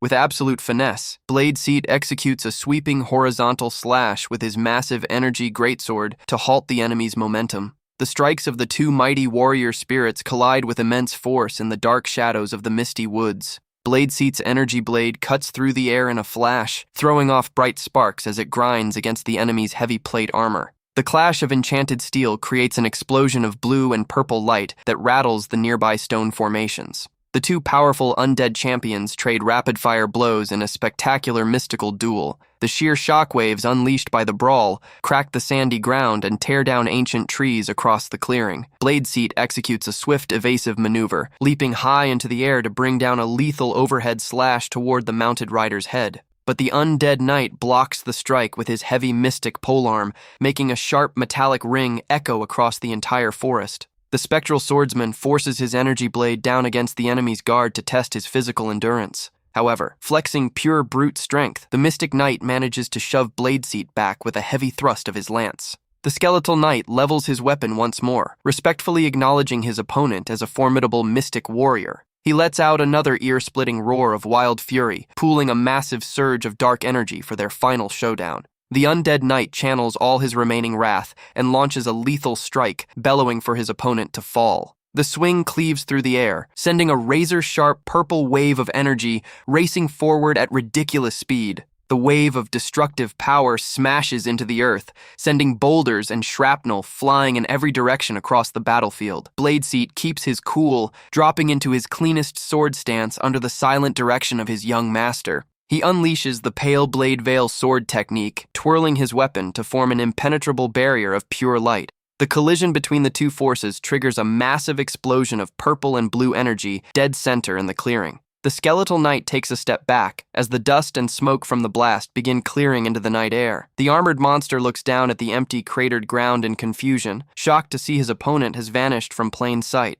But Bladeseat instantly materializes right behind him, setting up a decisive, lethal counterstrike. The undead knight tries to whip around in his saddle to block the sudden ambush from behind, but the spectral swordsman is infinitely faster, executing the soul-stagnating piercing thrust with pinpoint accuracy. The devastating thrust punches clean through the knight's breastplate, unleashing a pillar of blue light that pierces the darkness of the night. Bladeseat mutters that his master has granted true rest and eternal peace to this wandering soul. The creature's heavy armor and skeletal mount shatter completely, collapsing to the dirt in a shower of debris and smoke. Small orbs of blue flame drift gently up toward the clear night sky, marking the definitive end of the battle against the feared champion. Bladeseat drops to one knee with deep reverence before Road, reporting to his master that the terrible foe has been vanquished. Road walks over to the scattered remains of his opponent, praising his loyal subordinate for a stellar combat performance. He holds out his right hand to harvest the remaining magical essence still lingering over the shattered armor plating. Road gazes at the flame with a trace of pity, wishing the soul peaceful rest at long last. Trembling footsteps echo through the brush, and Professor Margaret emerges bruised and out of breath, limping toward the site of the clash. She pushes through the pain, thinking she has to stop that undead knight no matter what to protect her precious students. However, she stops dead in her tracks, her eyes going wide with total shock at the sight before her. Margaret spots only the lone silhouette of Road Morris standing tall and calm in the center of the demolished clearing. She is left speechless, seeing the boy standing there, stammering in disbelief that the young heir of the Morris family is on the scene. The professor notices the monster's oppressive aura has completely vanished, wondering if Road was actually the one who took it down. The young man turns around, greets the instructor, and feigns relief, saying he is glad to see her safe and sound in the woods. Margaret brushes off the greeting, asking urgently if he ran into a terrifying, dark, magic-wielding mystic knight out here. Rode lies with a straight face, assuring her he hasn't seen any creature like that, leaving the professor totally puzzled by the state of the area. He makes up an excuse, claiming the clearing was already completely wrecked like this when he got here to hunt Shadowclaw wolves. She stays skeptical of his story, suspecting he might be concealing his true magical prowess to avoid unwanted attention. Margaret accepts his answer for the time being, thanking the young man on behalf of the entire class for helping maintain order in the hunting grounds. Rhodes suggests changing the subject, pointing out that she probably shouldn't head back to the students looking so battered and dirty. The professor glances down at herself, agreeing the kid makes a good point, and decides to tidy up her torn robes before facing the class. She raises her hands and casts a glowing cleansing spell to restore her outfit and mend her minor scratches. With her appearance back in order, the professor calls out the young man's name with a smile to say goodbye. However, looking back across the clearing, she is surprised to see the boy has mysteriously vanished without leaving a trace. Rode dashes through the trees, following the lingering trace of dark mana to locate the mysterious ancient tomb Kent mentioned earlier. The boy assesses that the concentration of dark energy in this core area of the enchanted forest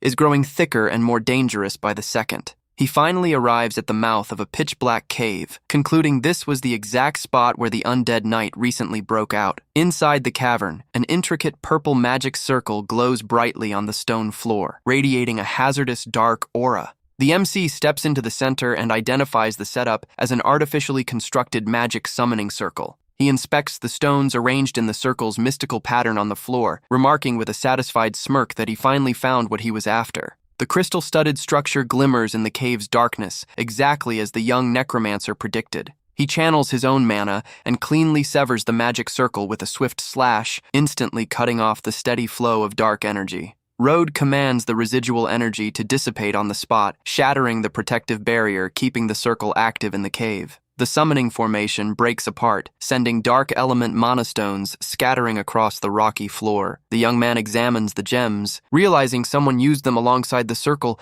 purely to forcibly reanimate the ancient knight. He deduces that this artificial ritual was the root cause behind the chaos in the forest, suspecting a powerful figure is pulling strings behind the scenes. Rhodes scoffs at the ritual, calling it an amateur parlor trick, stating that this isn't true necromancy and is an insult to the art. Unbothered by whatever the culprit was planning, the young man pockets the magic stones for himself, knowing they will come in handy later. Margaret is relieved to see everyone safe and sound, noticing the undead knight never managed to reach the students. She asks if everyone finished their assignments, announcing they will head back to the academy as soon as the whole group gathers. Claire reports with worry that Rode hasn't returned yet, adding that a massive mana vortex erupted right after he ran into the woods. Margaret asks if the mana vortex started after the boy ran into the forest, and Claire confirms that it did. The professor puts the pieces together, realizing the reanimated knight was defeated by Rode, and wonders just how absurdly strong the boy truly is. Anderson scoffs, claiming Rode probably ran away terrified of the vortex, calling him a total coward in front of the entire class.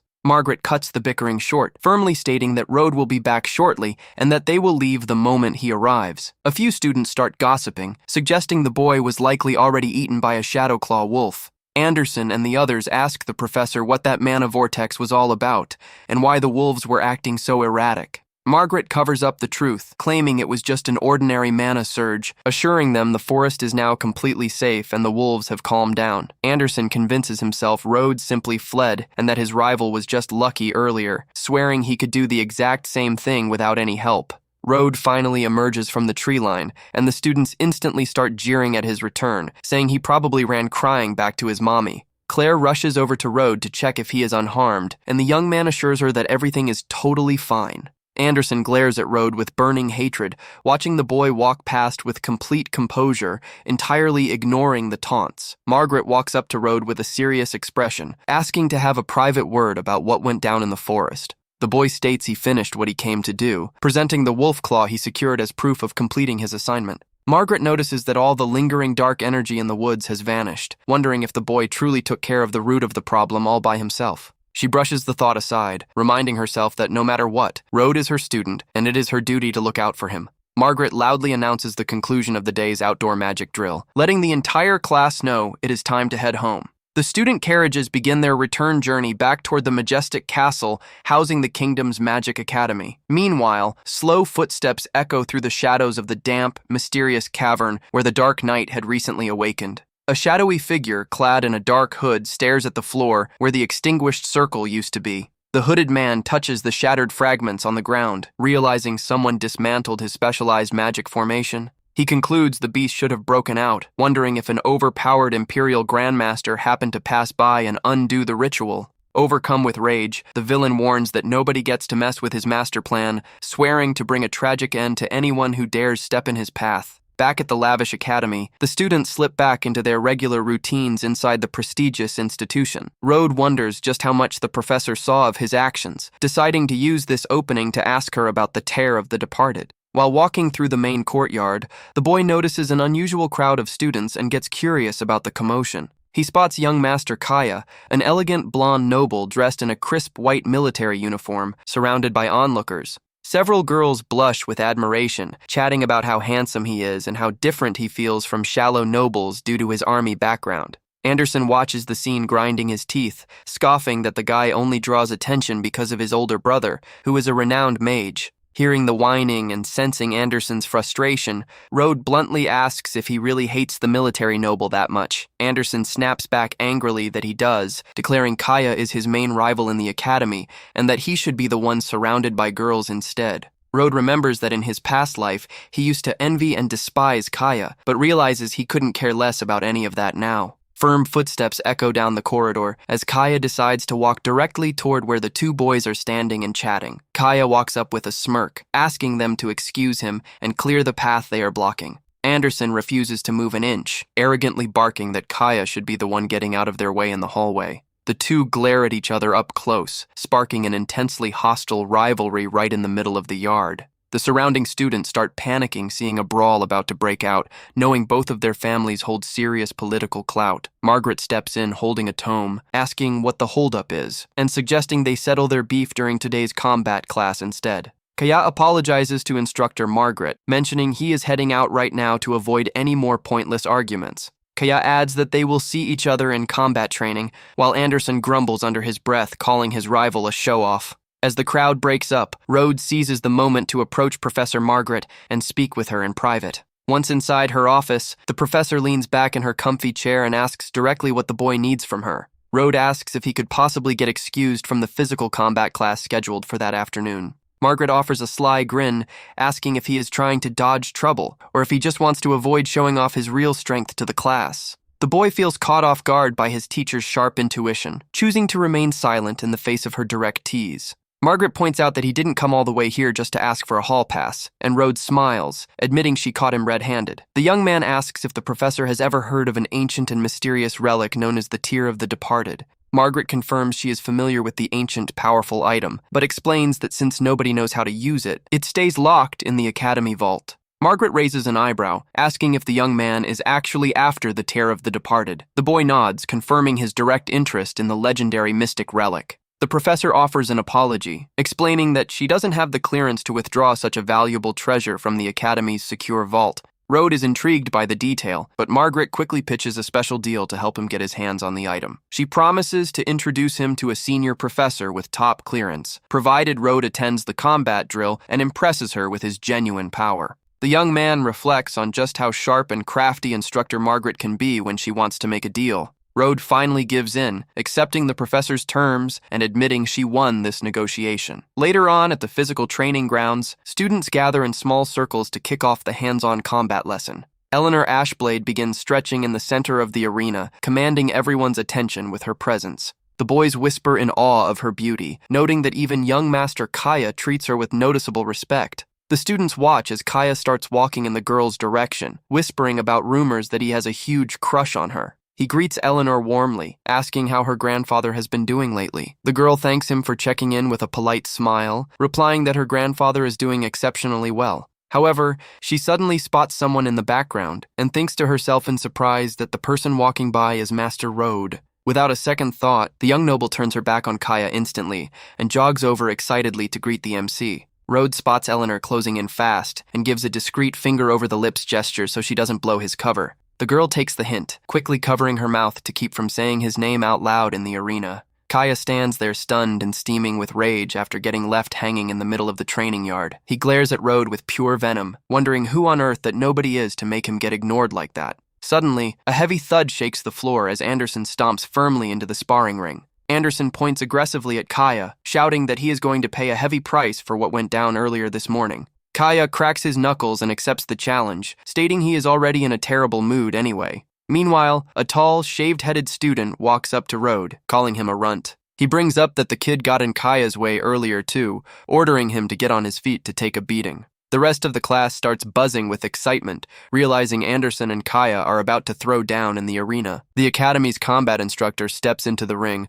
announcing he couldn't care less about whatever personal drama they have. He lays down the ground rules, reminding everyone that all forms of magic are strictly forbidden in the sparring ring. Anderson formally requests permission to duel Kaya, bragging that his hand-to-hand combat is just as sharp as his magic. The instructor turns to Kaya, asking if he is down to accept the proposed match, and the young soldier accepts immediately. Anderson flashes a cocky grin, warning his opponent not to complain or blame him for what is about to happen in the ring. He taunts that he wants to see if the guy can keep up that smug attitude once his face is planted on the arena floor. Anna shoves her way through the crowd of students, asking Claire with concern what they should do about this duel. Claire finds her panic strange, but Anna reveals that Kaya learned lethal military combat techniques directly from his older brother. Anderson lunges forward, screaming that he has been waiting for this moment and can't wait to knock all the teeth out of his cocky rival. In contrast, Kaya settles into a flawless defensive stance, waiting for the charge with icy composure. Anderson throws a heavy haymaker, but Kaya dodges the punch with effortless grace. Taking advantage of the opening left by the missed attack, Kaya sets up a lightning-quick pinpoint counterstrike. Anderson takes a brutal blow dead on, getting slammed hard against the wooden floor of the sparring ring. The surrounding girls start screaming and cheering at the clean victory, gushing over how cool Kaya is. Anna sighs dreamily, telling Claire that Kaya is gorgeous and comes from a top family, calling him her dream prince. Kaya stands tall over his downed opponent, telling him to tap out already and declaring Anderson is nowhere near his level. He demands a formal apology to make up for all the disrespect and trash talk his rival threw out in the hallway earlier. Anderson spits on the floor in anger, refusing to yield, cursing at his opponent and yelling that he wants another round. Blindsided by rage and running on pure emotion, Anderson desperately charges in for another strike. Kaya keeps his icy composure against the wild rush, warning that his opponent brought this extra punishment on himself. With a single devastating punch straight to Anderson's jaw, Kaya shuts the fight down for good with a resounding crack. The entire audience of students falls into dead silence, completely stunned by how effortlessly the duel was settled.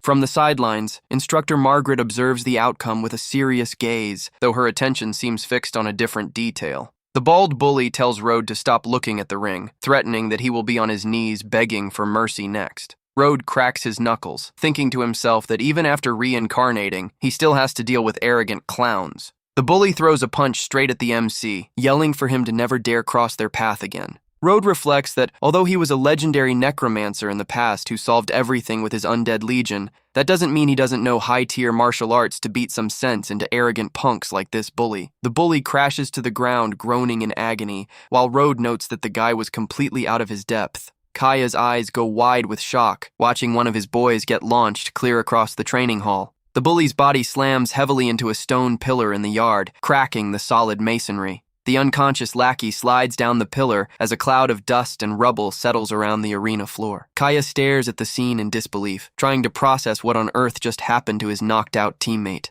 Even the veteran instructor Margaret is frozen in awe, witnessing that absurd display of raw physical force. Claire and Anna exchange stunned looks, wondering if young Road was truly the one who threw that strike. The MC drops back into a calm, relaxed posture, looking completely unfazed after the action. Road thinks to himself that he tried to hold back, but had no idea the opponent would be so fragile against his blow. Kaya slowly walks over to his downed companion, checking him over seriously and noticing the guy is out cold. He turns toward the MC and strides over slowly, asking in a stern voice if his name is really Road. Kaya asks with clear hostility if it was really necessary to use that level of brutality in a simple class sparring drill. The boy tells him to relax, saying he pulled his punches and the guy will be fine, but adds a quick reality check. Road points at Anderson sprawled out on the floor, reminding Kaya that he is the last person with any right to lecture someone about going too hard in training. Kaya bristles with rage, asking if the MC really thinks that, releasing a heavy aura of animosity.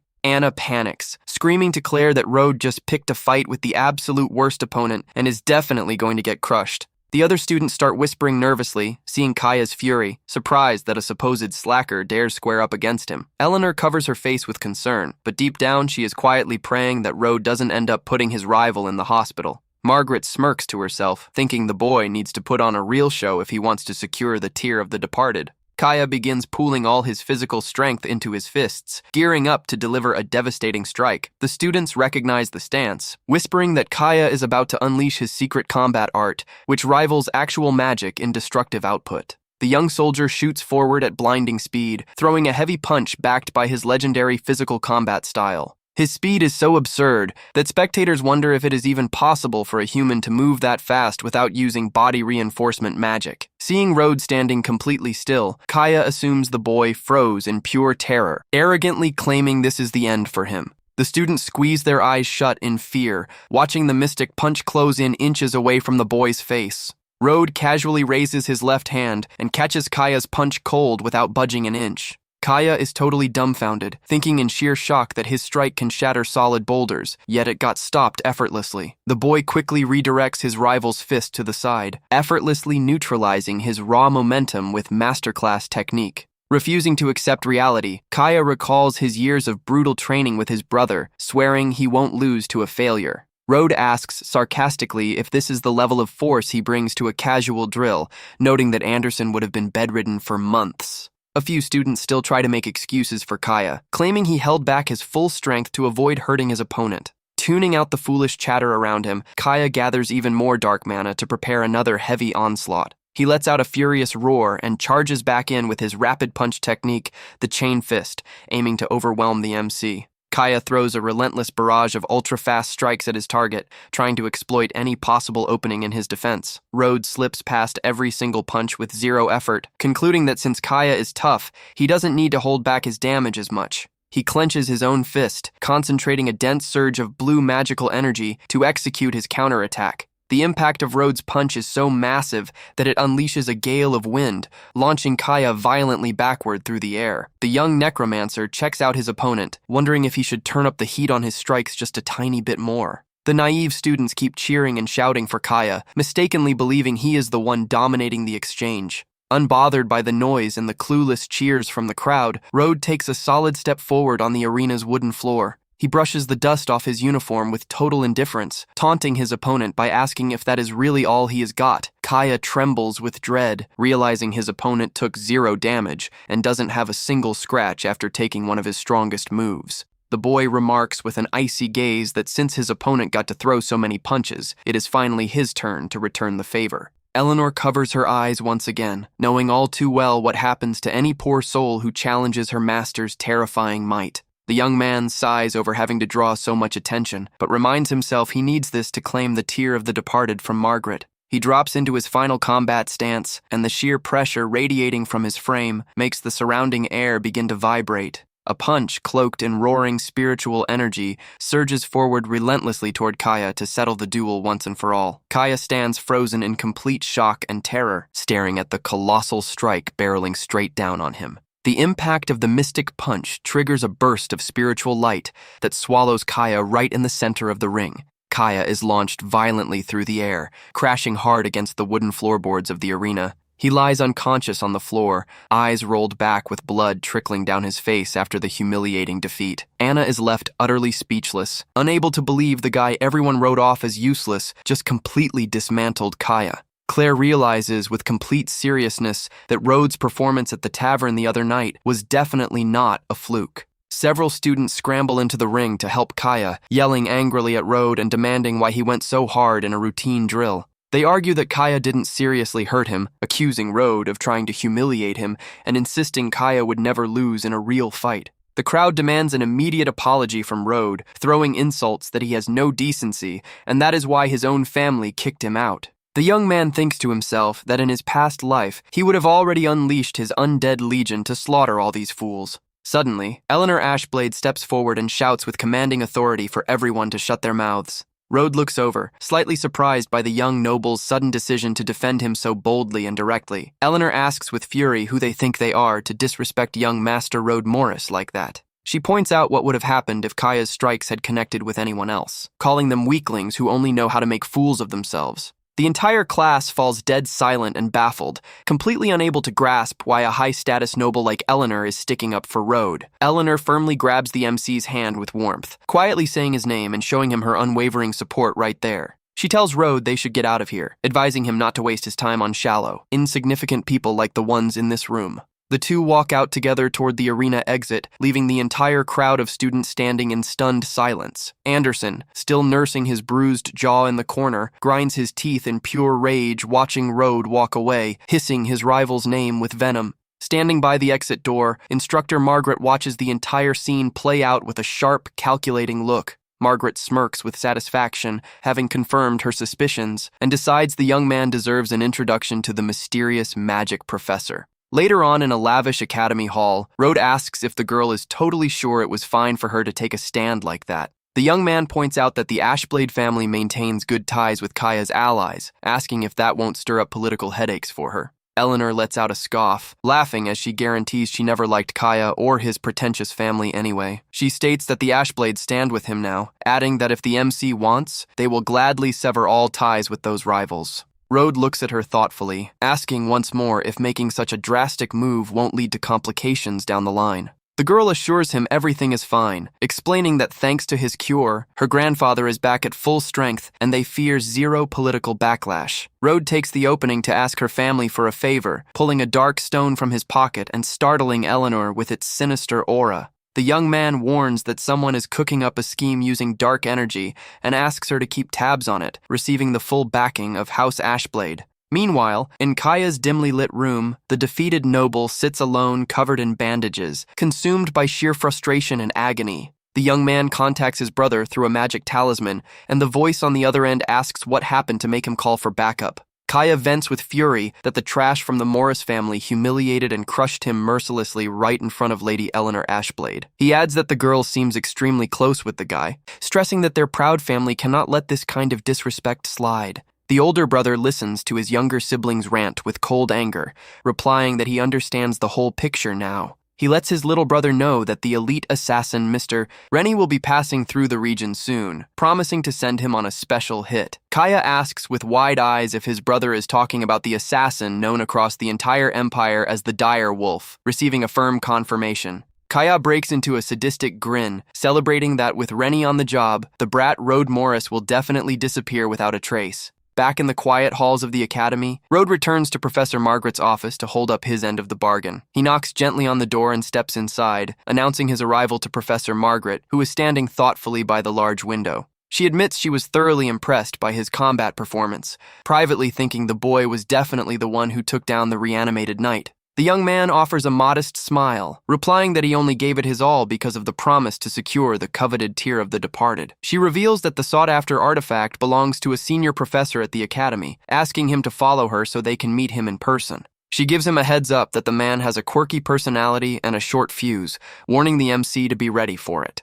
The two arrive and step inside the mysterious Magic Research Institute, an eerie laboratory illuminated by the soft blue glow of magical lamps. The instructor introduces the elder as Professor Gustav, a gray-haired gentleman with round spectacles who is pensively stirring a green cauldron. The instructor introduces Road, but Gustav snaps back that he heard her, ordering them not to bother him with nonsense while he is working. The professor discreetly gestures toward the old man, whispering to the boy that the mystic tear of the departed he wants belongs to him. She cautions that the eccentric scholar won't give it up easily and that securing it is entirely up to him, to which the young man expresses his gratitude. Road spots a lifeless black cat inside a magic circle and deduces from the arcane circuits that the professor is experimenting with resurrection rituals. Gustav pours a glowing green concoction over the feline, attempting to bring it back to life through his complex research. Gustav stares at the cauldron, eager to see if his revival formula will finally work. Suddenly, a blast of green energy and lightning erupts from the vessel, startling everyone in the room.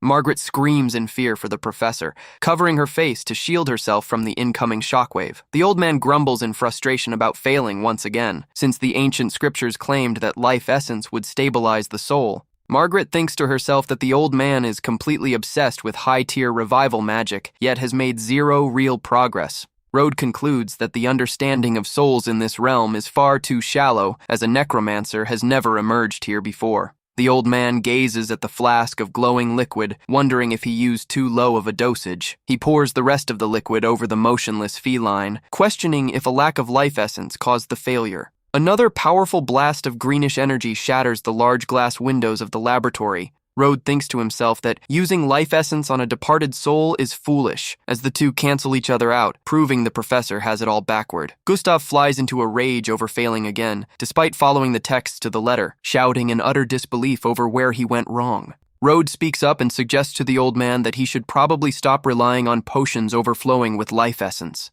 Gustav turns angrily toward Rode and snaps that even if Margaret praised the boy, that gives him no right to chime in with unwanted advice. The professor looks down on the kid, claiming he has never studied basic soul theory and knows nothing about revival arts. He orders the two of them to leave and come back some other time, not wanting any distractions from his work right now. Rode explains that the feline has already passed on and that the life essence being applied acts like poison, ensuring the attempt will always fail. Deeply offended, Gustav barks that this sacred water can save people on the brink of passing, questioning how the young man dares to call it poison. Rode advises him to accept the reality of the situation and analyze it from an undead perspective, suggesting he add graveyard soil to the circle. Margaret scolds Rode in a whisper, calling him reckless for talking back to the grumpy old man at such a terrible time. However, Gustav keeps repeating the boy's words in his mind about analyzing the problem from an undead perspective. The old man decides to give it a shot and scatters a handful of ancient graveyard soil over the motionless feline in the circle. Instantly, the black cat's body begins to levitate slowly, wrapped in a steady, brilliant green glow.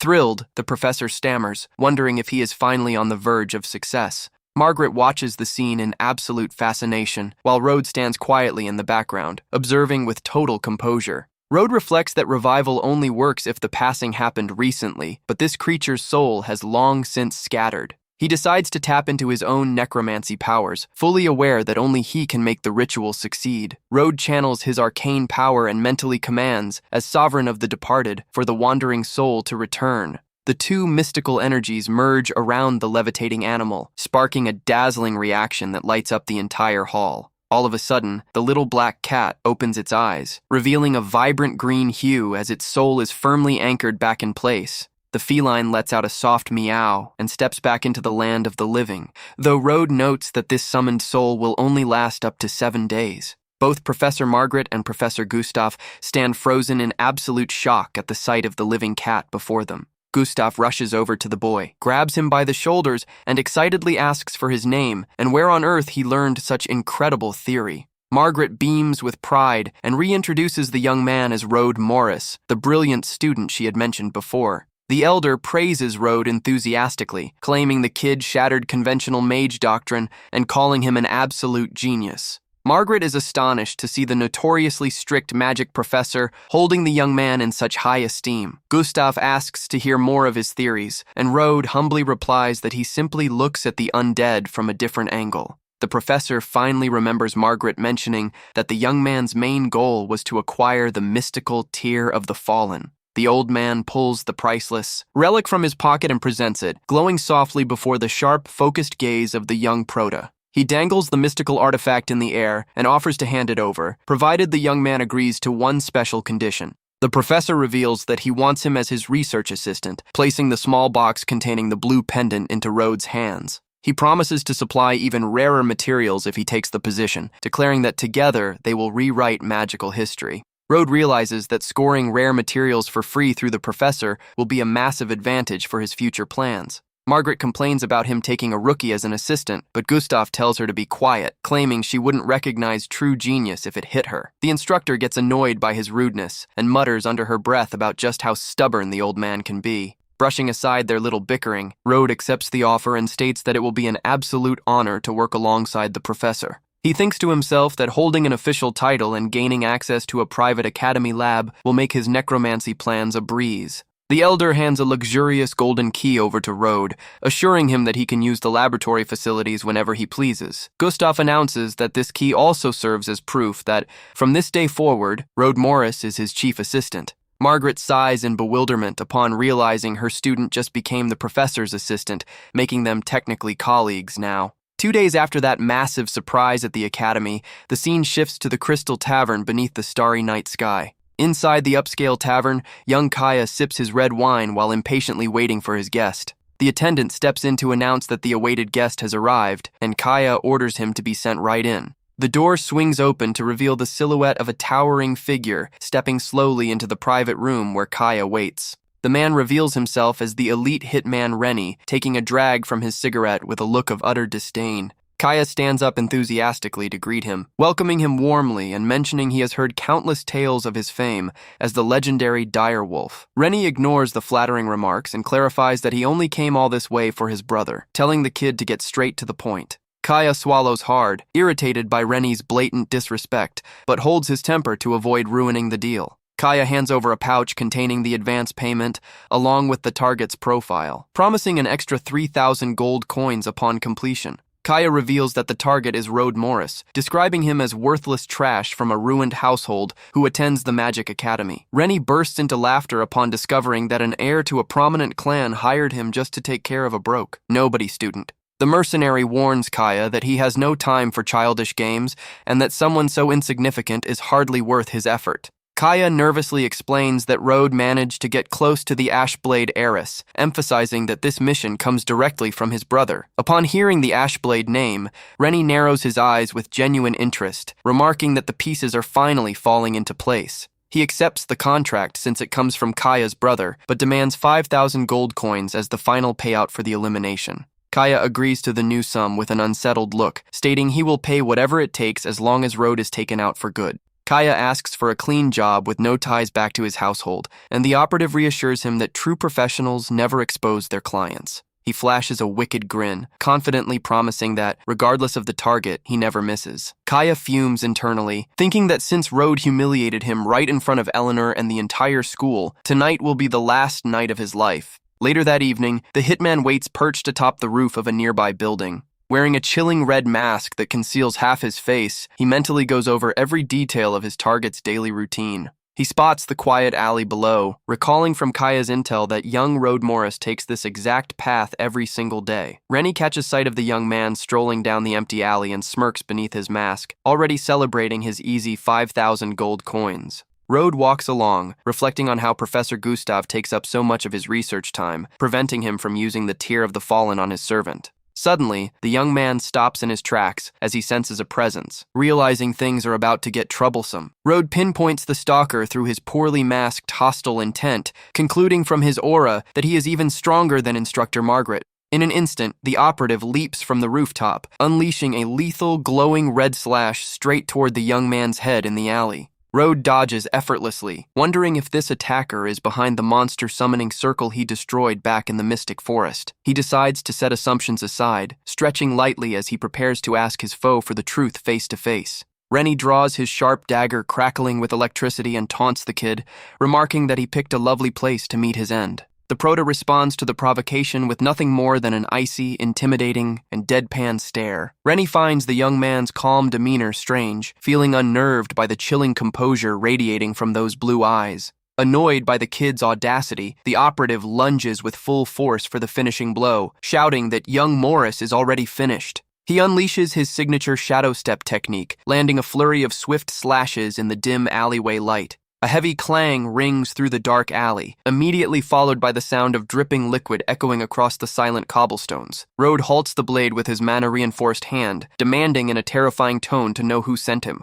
Rennie trembles in disbelief, unable to fathom how a mere student stopped the signature move that earned him the direwolf moniker with bare hands. The young necromancer easily flicks the sharp weapon away with his fingers, disarming him with effortless precision and calm. Spooked, the seasoned operative leaps back to create distance, dropping into a desperate defensive stance in the alley. Rennie frantically concludes that his opponent must be at least a mid-tier archmage, deciding that his best move is to get out of there immediately. He melts into a creeping shadow across the ground, attempting to flee from Rode's overwhelming presence. Rode warns him that if he refuses to speak willingly, he will resort to far more ruthless methods to make him talk. Countless azure claws and spectral chains burst from the cobblestones, trapping the fleeing shadow with overwhelming spiritual power. Road's formidable spectral servant materializes right in the runner's path, cutting off every single escape route. The hitman cries out in sheer horror upon seeing that terrifying skeletal behemoth manifest, enveloped in roaring blue flames. Giving the intruder no room to react, the mystical servant charges forward and pins the foe with crushing physical strength. The mighty spectral warrior breaks the mercenary's resistance with a devastating strike, leaving him howling in pain as he is pinned to the ground. With his foe completely subdued, Road levels a sharp dagger at his neck and asks if he is finally ready to talk. Rennie spits out a mouthful of red and demands to be released, threatening that his powerful benefactors will hunt Road down if he falls here. Seeing that the man still refuses to give up the name of his employer, Road sighs and tells him not to blame anyone for what comes next. The young necromancer extends his left hand, shrouded in thick azure spiritual mana, toward the enemy's face to begin the rite. Road triggers his necromancy art known as Memory Echo, diving straight into the defeated mercenary's mind. Through Rennie's memories, Road witnesses the entire conversation at the tavern, learning that Kaya was the one who paid for his elimination. Realizing that Kaya and House Shadowthorn sent an operative to eliminate him, Road coldly concludes that they are merely digging their own graves. In total panic, Rennie stammers for mercy, threatening that Lord Bruce will never let the boy off the hook if anything happens to him. Road tells the man not to worry, promising with chilling composure that the entire Shadowthorn family will soon be wiped off the map. He adds that the soul of an entry-level archmage will serve as a rare and delightful feast for his spectral minions. With a thunderous arcane hum, the massive skeleton earth render materializes, ready to devour the enemy's essence. The operative screams in utter despair, begging for that frightening skeletal monstrosity to stay away from him in the alley. The skeleton finishes consuming its meal and casts aside the useless remnants into the darkness under its master's command. The mystical creature dissolves into thin air moments later, leaving the dark alley silent once again, as though nothing had ever taken place. Road reflects that the Shadowthorn clan holds too much influence for a reckless assault, choosing to bide his time for the perfect opening. Meanwhile, back in the luxury of the Crystal Tavern, Kaya relaxes with a comfortable drink, already celebrating his anticipated payback. He smirks to himself, assuming that Rennie has already taken care of Road, the nobody who will never dare cross his path again. Kaya orders invitations to be sent out to all their classmates, planning a grand celebration banquet for the very next day. The following morning, formal invitations to the lavish banquet are hand-delivered to every single student across the academy. Eleanor rests her chin on her hand in boredom, wondering with zero enthusiasm why Kaya suddenly decided to throw a party out of nowhere. The young lady glances up and lights up with joy upon spotting Road Morris walking down the hallway right toward her. With a radiant smile on her face, she rushes over to greet the young necromancer warmly and cheerfully. Road notices her expression and asks if she was troubled by the invitation letter she is holding in her hands. She shows him the sealed envelope and explains that Kaya decided to host a sudden banquet and invited the entire class. The young man repeats the word banquet with an intrigued look, while Eleanor emphasizes that she can't stand Kaya and has zero interest in attending. Road gives a knowing smile and suggests that she should definitely go, hinting that he likely already knows the real motive behind the celebration. Eleanor remarks in surprise that Kaya didn't send an invite to Road, and the young man replies that naturally his rival wouldn't dream of inviting him. The young lady wonders if Road's exclusion is payback for the beatdown he gave him earlier, grumbling that she never expected the guy to be so petty. As night falls, the scene shifts to the grand main entrance of the banquet hall, lavishly decorated for the upscale festivities. At the entrance, high-collared guards stand watch, strictly checking for mystical invitations before granting entry. Eleanor, looking stunning in an elegant blue gown, presents her invitation and informs the guard that young Road Morris will accompany her as her guest. The doorman breaks into a cold sweat, unsure of how to handle the unwavering presence of the Ashblade heiress, stammering over what to do. Another attendant quickly steps up and whispers quietly into his ear, advising him not to cause trouble with such an influential noble lady. The guard immediately changes his tune, bowing low and cordially welcoming the two inside without any further fuss.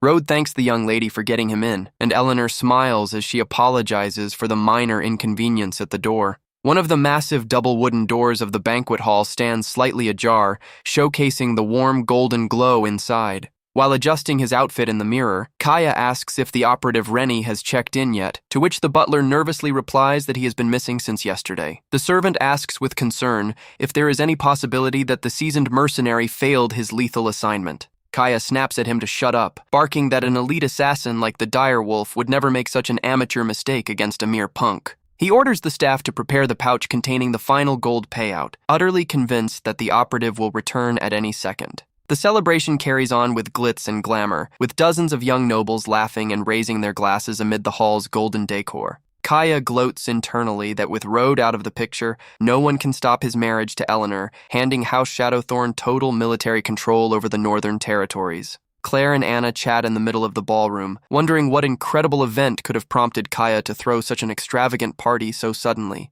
Out of nowhere, Eleanor glides gracefully across the room with a glass in hand, instantly drawing the gaze of every single guest in attendance. Kaya spots the young noblewoman from across the room and flashes a smug grin, believing his path to her heart is finally clear of all obstacles. He approaches smoothly, offering a glass of wine to the young lady and asking if she would care to share a special toast with him. However, the girl shuts down the host's offer with a cold and blunt refusal, leaving him completely flustered and embarrassed. Kaya stammers as he tries to insist, only to be cut off by a familiar voice from behind, playfully offering to take the toast in her place. Young Master Kaya's eyes go wide, seized by sheer panic as he recognizes the voice of the person who just spoke. He turns around trembling, only to come face to face with Rode Morris, standing tall with a smirk as he raises his glass for the toast. In a complete panic, Kaya trips over his own feet and tumbles backward, knocking over bottles and plates before the shocked gaze of his guests. Sprawled across the floor, he points a shaking finger at the Prota, screaming in terror and asking whether he is a living human or an avenging phantom. Rode simply takes a few calm steps toward the fallen host and asks what he thinks he is at this moment. Kaya babbles frantically that this makes no sense, frantically wondering where on earth his hired specialist, Rennie, could possibly be. Rode calmly asks if he happens to be referring to the hitman who attempted to ambush him earlier down the road. Right then, Rode casually tosses the shattered remnants of the assassin's broken dagger straight onto the floor before Kaya. Kaya recognizes Rennie's signature weapon and, recalling the mercenary's sudden disappearance the previous night, spirals into full-blown panic. Desperate and shivering with fear, he demands to know what young Morris did to the formidable operative hired by his clan. The Prota simply stares down at him in silence as a terrifying dark energy radiates from his entire frame.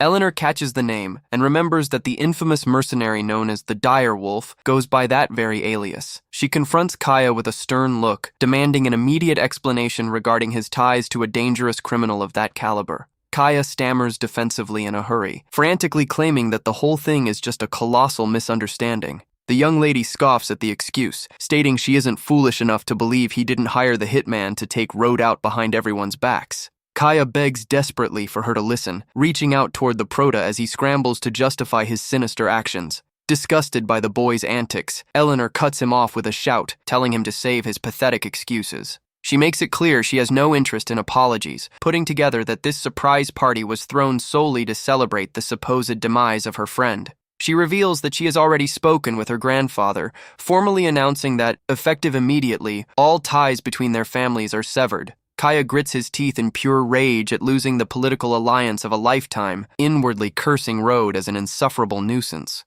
The young lady turns her back on the host and invites Rode to leave with her, choosing to walk away from the disastrous gathering once and for all. Anna stands with her jaw on the floor upon learning Eleanor is from the legendary House Ashblade, asking Claire who on earth Rode has turned into. Claire watches her former fiancé depart with a heavy heart, admitting with a touch of melancholy that the young man bears no resemblance to the Rode of the past. Beneath the glow of the moonlight and street lamps, the two stroll back toward the academy quarters, leaving the party chaos far behind. Eleanor vents in frustration about how cowardly and foolish Kaya was, praising Rode's immense strength and calling him a true grandmaster. Rode remarks that the hitman was far too seasoned to be a simple lackey for Kaya, wondering if his entire household was behind the orchestrated attack. The young man theorizes that House Shadowthorn was likely trying to undermine the Ashblades as well, and that he merely threw a wrench into their wicked schemes. Eleanor grumbles that their rivals were idiots for thinking they could seize their territory just because her grandfather had fallen ill. With a gentle smile, she notes that thanks to Rode the Elder has fully recovered, assuring him that her family will carry out whatever he commands.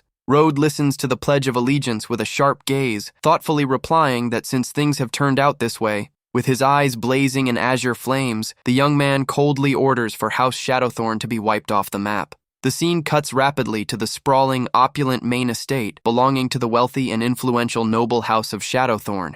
Inside the manor, older brother Bruce answers the transmission from the communication crystal, asking with a serious tone what is going on. Kaya frantically reports that the hired hitman failed, as Rode showed up completely alive at the party while the mercenary has been missing since yesterday. Bruce shouts in disbelief that such an outcome is impossible, snapping that he handpicked the mercenary himself and that not even high-tier mages could survive him. The younger brother weeps hysterically from his bed, screaming that it is all true and that the influential Ashblade family has cut all ties with them. Bruce listens to the frantic breakdown with a stern look, firmly replying that he understands the gravity of the situation and will return home at once. Hearing his older brother's promise to return, young Kaya's eyes widen with a blend of relief and newfound hope. A twisted, unhinged grin creeps across his face as he whispers triumphantly that this time Rode Morris is as good as gone. 2 days fly by, and the story shifts back to the interior of the grand building housing the Academy's research laboratories. In the research lab, the three work in silence while Rode helps organize the mystical alchemy and potion supplies. Rode finds Kaya's sudden silence suspicious following the Ashblade warnings, knowing his rival would never take such humiliation lying down. Professor Gustav pauses his tasks with a grimoire in hand, letting both of them know that the timing is perfect to get ready to head out. Margaret asks where they are headed, and Gustav explains that his research has progressed and depleted his stock, requiring a supply run to the Mystic Bazaar. Rode repeats the term magic market with keen interest, knowing it is an exclusive trading hub for rare items reserved for the highborn. Margaret smiles as she explains that as his assistant he must accompany them, adding that it will be a fantastic chance for the young man to broaden his horizons. The young necromancer reflects that he had no idea such a place existed in this region, having never heard of it during his previous lifetime. The group boards a luxurious wooden carriage that travels briskly along the cobblestone roads toward the grand marketplace. They arrive at the bustling city of Nate, a bustling trade hub where anything can be bought, provided one has enough coin. The massive crowds are drawn by northern mages traveling in search of exotic goods, turning the place into a sprawling commercial center. The trio walks steadily down the paved stone streets toward a lavish central building located at the far end of the plaza. At the entrance of the central building, a burly guard with a dark beard watches over the doors and recognizes the renowned Professor Gustav from afar. The guard greets them with a bow and opens the passage, cordially welcoming the respected magic professor. Rode takes note of the warm reception, wondering if he will manage to track down the rare materials needed to unlock the artifact's true power. The floor manager, dressed in a sharp dark suit, approaches quickly with a polite smile, introducing himself as the supervisor in charge today. Gustav tells the manager to skip the empty pleasantries and take them inside already, turning his nose up at the basic trinkets displayed near the front. The floor manager agrees at once with a nervous smile, inviting the esteemed guest to follow him into the inner showroom. He opens the doors to a private VIP viewing room, politely telling the group of guests to make themselves right at home. Professor Gustav waves his hand dismissively, stating with disdain that he has zero interest in any of these run-of-the-mill goods. The old man demands they bring out materials overflowing with vibrant life energy, as well as items linked to the grave, such as soil from an ancient cemetery. Rode examines a vial containing the bone of a swamp crocodile, thinking to himself that while it is rare, it is hardly anything spectacular. The young necromancer concludes that this market is not quite as incredible as advertised, given the lack of truly groundbreaking items on display. To his standards, a genuine relic must hold the power to achieve the impossible, the kind of treasure folks would battle to the bitter end to claim. Right around then, Instructor Margaret gets into an argument with an elderly man who claimed the vital crystal first, though the man chuckles, noting she hasn't bought it yet. Seeing the dispute, Gustav explains to the instructor that this man is Baal, his lifelong research rival who loves nothing more than fighting over materials. Rode locks his gaze onto the glowing green crystal on display, questioning whether it truly is an authentic vital crystal. The young man spots right away that the jewel is nothing more than crystalline wind ore that elven traders often try to pass off as a vital crystal. Annoyed, Gustav snaps at his rival, calling him an old vulture and asking if he really has to snatch up everything that catches his eye. Baal flashes a smug grin and replies that it is first come, first served, mocking his rival for not even having paid for the piece yet. Provoked by the sheer disrespect, the old researcher fumes and begins barking angrily at his longtime rival. Rode steps into the conversation, discreetly letting his master know that the item is simply disguised crystalline wind ore. The professor is stunned by the revelation, whispering back to ask if the young man is completely certain of his assessment. With a calm and focused expression, the young man replies with absolute confidence that his evaluation is spot on. Gustav thinks to himself that the item is hardly worth the 3,000 gold coins being asked, deciding that if his rival wants it so badly, he can eat the loss. The old man turns to the shop supervisor, demanding to know who holds the legal right to purchase the supposed vital crystal. Feeling the tension in the room, the manager adjusts his glasses and clarifies that market policy awards the item to whoever pays first. Ball brandishes the green crystal smugly, taunting Gustav by saying it's tough luck for him as he just completed the payment for the jewel. To everyone's utter shock, the old master breaks into a broad, sarcastic grin, replying that in that case, he couldn't possibly be happier. Both the shop manager and the rival elder stare at the professor in utter confusion, unable to make sense of his cheerful reaction. Ball grows suspicious of the sudden celebration, wondering why on earth his rival is grinning from ear to ear after having his merchandise snatched away. Gustav feigns politeness, sarcastically congratulating the man on dropping 3,000 gold coins on a basic chunk of wind ore. His rival's eyes widen as he lets out a gasp of surprise upon hearing such a direct claim regarding the item's authenticity. Ball bursts into laughter, asking if his rival has finally lost his mind, or if he is simply making up stories to avoid admitting defeat. He presents the glowing stone and tells everyone to feel the energy radiating from it, insisting that it cannot possibly be ordinary wind ore. The manager backs up his customer, asking Gustav to drop the unfounded claims and reassuring him that their appraisers thoroughly inspect every single piece sold. While his master stays quiet, Rode takes a confident step forward and tells the professor not to worry. The young man calmly reiterates that the stone in the man's grasp is undeniably nothing more than crystalline wind ore. His bold statement leaves both the rival and the establishment's manager looking dead serious and visibly unsettled. Feeling challenged by a mere kid, Ball flares up with anger, asking with disdain who the boy thinks he is to address him in such a manner. The manager butts in angrily, telling the young man to watch his tone, as tagging along with Gustav gives him no license to slander the market. Gustav proudly bellows that Rode is his chief assistant, with knowledge far exceeding his own, telling his rival to pipe down. The man scoffs contemptuously, remarking that his opponent must be going senile to appoint a random student as his personal assistant. Ball challenges the boy to explain the crystal's intense radiance, demanding that he present concrete proof for his wild claim. The sparkling greenish jewel rests in the man's palm while everyone awaits the young assistant's response regarding the alleged counterfeit. Rode explains that the ore mimics life essence through an elven illusion, and that simply draining this external charge will reveal the truth. The young man deduces that they must keep ancient cemetery soil in stock, stating that a small amount would easily consume the artificial energy. The nervous manager confirms that they carry the material and is promptly ordered to bring it to the showroom at once. Shortly after, a staff member arrives carrying a large metal container filled with the grayish soil requested by the young man. The Necromancer suggests placing the crystal into the soil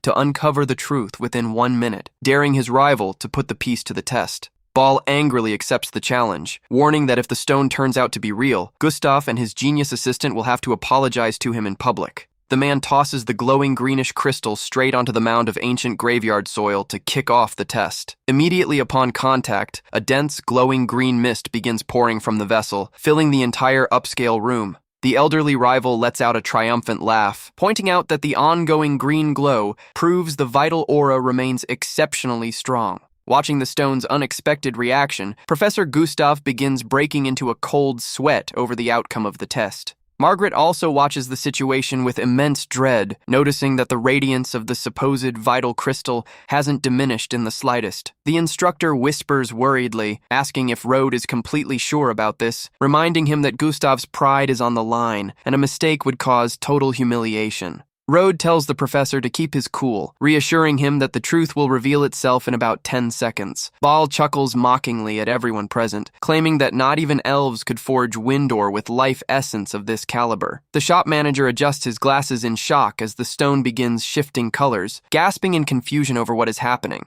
The intense green radiance pouring from the supposed vital crystal quickly dissolves into thin air, leaving everyone in the room utterly speechless. Margaret gasps in astonishment upon seeing that the stone was indeed just wind ore, while onlookers murmur among themselves about who appraised it. The crowd buzzes in shock over someone spending 3,000 gold coins on a piece of worthless rock, not even worth a single silver coin. Gustav's elderly rival grits his teeth in pure fury as he realizes the public humiliation he just suffered right in the middle of the store. Ball lashes out angrily at the terrified manager, accusing the entire staff of being a bunch of scammers for selling him such junk. Gustav roars with laughter and mocks his opponent, thanking the heavens that Rode was present to keep him from falling for such a ridiculous scam. Fuming with embarrassment, the proud man hurls the useless ore onto the floor right in front of the manager and the other patrons. He turns his back furiously, barking a warning that they will live to regret embarrassing him like this. The manager bows repeatedly before the triumphant professor and his party, offering sincere apologies for the store's massive oversight. Ball storms off with a dark, resentful glare, muttering under his breath that this matter is far from over. Gustav celebrates enthusiastically, remarking on how satisfying it feels to witness the look of total defeat on his longtime rival's face after all these years. The old man claps Rode on the shoulder and gives him full credit, announcing that the lab will cover the cost of whatever material the young man wants to pick up. The professor hopes they won't run into another counterfeit, while the manager nervously reassures them that the jewel incident was merely an isolated mishap. The old master merely grunts in disdain and keeps strolling through the shop with folded arms alongside his young assistant. The manager stands lost in thought, sweating nervously, baffled by how they dropped the ball so badly and where this kid capable of outsmarting his appraisers came from. Meanwhile, a shadowy figure wearing a dark helm watches the two exit the private viewing room with a highly suspicious gaze. The individual silently curses Rode for exposing the tampered ore, knowing that the market's internal investigation will completely ruin his operations. He notes that the kid also managed to infuriate Professor Ball, contemplating using the enraged elder to permanently dispose of the young necromancer. The scene cuts to the bustling central plaza outside the marketplace, still teeming with lively stalls and eager shoppers. Ball marches ahead with brisk strides, inwardly surprised that his old rival managed to secure such a sharp and perceptive assistant. The man laments the loss of his 3,000 gold coins and the awful embarrassment, knowing he will become the laughingstock of the academy if word gets out. Suddenly, someone calls out to Professor Ball, causing him to stop mid-stride in the middle of the street and turn around with a scowl. It turns out to be the same mysterious man in the dark helm, approaching the elder quietly amidst the bustling crowd. Ball asks irritably if he works for the market, demanding to speak directly with a manager if his goal is to offer some form of compensation. The trickster urges the master to calm down, claiming that the marketplace staff was equally shocked and is already looking into the incident thoroughly. He drops a false lead, mentioning he caught wind that the appraiser for that section met in secret with Gustav's new assistant on multiple occasions. The elderly researcher's eyes widen in sheer shock, asking with burning rage if he truly just heard such a serious accusation against the boy. He angrily questions whether the man is implying that today's entire spectacle was orchestrated to play him for a fool. The accomplice plays innocent, claiming he is merely an ordinary employee passing along marketplace chatter and doesn't want to jump to conclusions. He remarks that the assistant being so dead certain about the counterfeit when even a master was fooled looks suspiciously like a setup. Ball lowers his head thoughtfully as the hatred and seeds of doubt planted by the scammer begin to take root in his mind. The elder concludes that it all adds up, convinced that Gustav concocted this scheme with his assistant solely to humiliate him publicly. He mutters that he sees right through the trap, but suspiciously asks why the employee chose to share all of this with him. The scammer explains that the marketplace's reputation would be ruined beyond repair if stories of widespread fraud circulated among the public. Sensing they share a mutual grudge against Gustav's assistant, Ball smirks, realizing they share a common goal. The helmeted man confirms the silent alliance with a wicked grin, plotting to take care of Rode once and for all. The professor storms off in a rage, silently swearing that Gustav and his sham assistant will pay dearly for that embarrassment. He clenches his fists amidst an aura of malice, promising they will soon learn what happens when someone dares to drag his name through the mud. The narrative returns to the mystic bazaar of Nate, where the main group continues browsing among the various street vendors. Unbeknownst to them, the shadowy figure of the mysterious man continues tailing the young man's every move through the crowd. The trio decides to stop before a modest street merchant, displaying an assortment of exotic seeds and flora on a woven rug. Gustav kneels down to inspect the budget wares closely, while Rode and Margaret quietly observe their master's inspection. The old man examines a volcanic rock, grumbling that the volcanic core is depleted, devoid of mana, and nothing more than an empty shell. Next, he inspects a withered, darkened plant, remarking that this batch of nightmare vine is bone dry and completely worthless.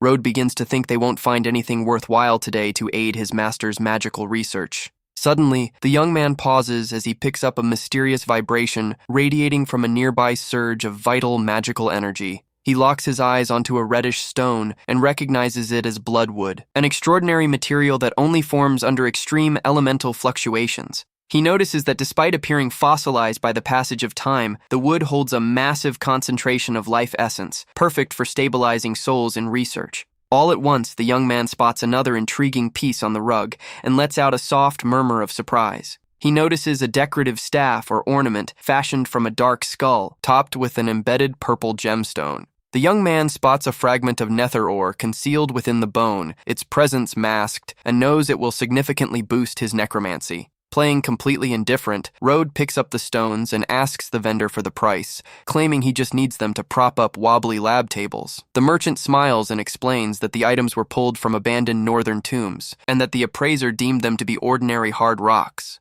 The peddler offers each stone for a mere 5 silver coins, telling them to take whichever ones they like without worry. The young man offers to buy the entire lot of stones along with the skull for 50 silver coins, sealing the transaction on the spot. The vendor instantly takes the deal with a bright smile, delighted to clear those worthless trinkets off his display. He then hands the pouch containing the purchased stones directly into Rhode's hands. Margaret looks around and asks if they are ready to head back, remarking that the outing wasn't particularly fruitful for the laboratory. Rode hands the dark stone over to Gustav, revealing that it is actually bloodwood packed with vibrant life essence, tailor-made for his experiments. Gustav lets out a friendly chuckle, insisting he knows bloodwood when he sees it and claiming the kid just bought an ordinary pebble. The young necromancer stands his ground, explaining that it truly is bloodwood, merely fossilized over time. The professor finds the claim intriguing and decides to take a closer look using his appraisal spectacles. Channeling his mana, the elder stands stunned as a brilliant, radiant red glow bursts forth from the stone. Margaret's eyes go wide as she gasps in pure amazement at the extraordinary intensity of the vital aura emerging from the piece. The professor can hardly believe what his own eyes are witnessing in this moment of sheer astonishment. The elder eagerly confirms that the boy was right all along, acknowledging the item as authentic mystical bloodwood. As they make their way back, Rode holds the newly acquired nether ore fragment with a thoughtful look in his eyes. He thinks with satisfaction that with this material in hand, his necromantic power will finally see a massive upgrade. The scene shifts to the following evening, showcasing the exterior of a grand, luxurious estate beneath a blanket of stars. Rode plans to use the nether ore to break through to the next level, while using the Tear of the Fallen to advance Durand into a higher tier. Inside the quarters, the towering spectral guard materializes amidst crackling blue flames, kneeling before his young master. Rode presents the glowing Tear of the Fallen, commanding his servant to absorb the relic and reclaim his former combat prowess. The spectral servant obeys without hesitation, absorbing the energy jewel as an overwhelming pressure fills the entire chamber. A maelstrom of azure flames and spiritual power erupts all around the warrior summoned within the room.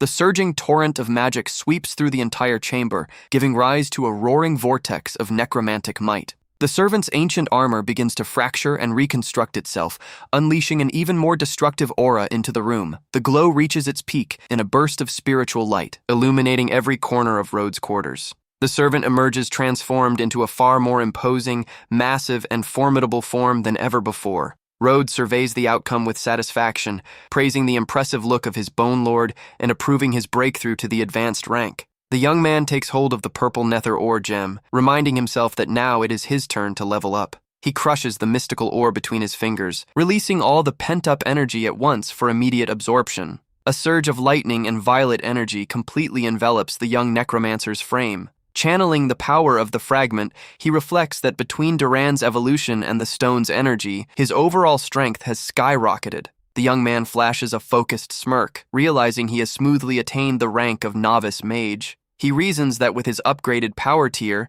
and his advanced rank bodyguard at his side, his odds are looking significantly better. He contentedly concludes that he can now weave spells and rituals that were previously far too dangerous and demanding for him to execute. The following day, outside a grand estate, several luxurious carriages begin rolling onto the grounds. A man wearing the dark boots of a high-ranking military officer steps out imposingly from one of the official carriages. Kaya's older brother, Bruce Shadowthorn, marches forward with authority, donning his clan's official uniform. Catching sight of his brother's arrival, young Kaya runs up eagerly, crying out in relief that he has finally returned home. Bruce fixes him with a stern gaze and cuts straight to the point, pressing him on his defeat against Road and the severed trade ties with Eleanor Ashblade. Kaya explains that Road is absurdly powerful, noting that his strongest strike couldn't even scratch him, while also venting about Rennie's disappearance and the clan's financial hits. Bruce listens to his younger brother's outburst in dead silence with a grim look, wondering who this formidable youngster in the north could possibly be.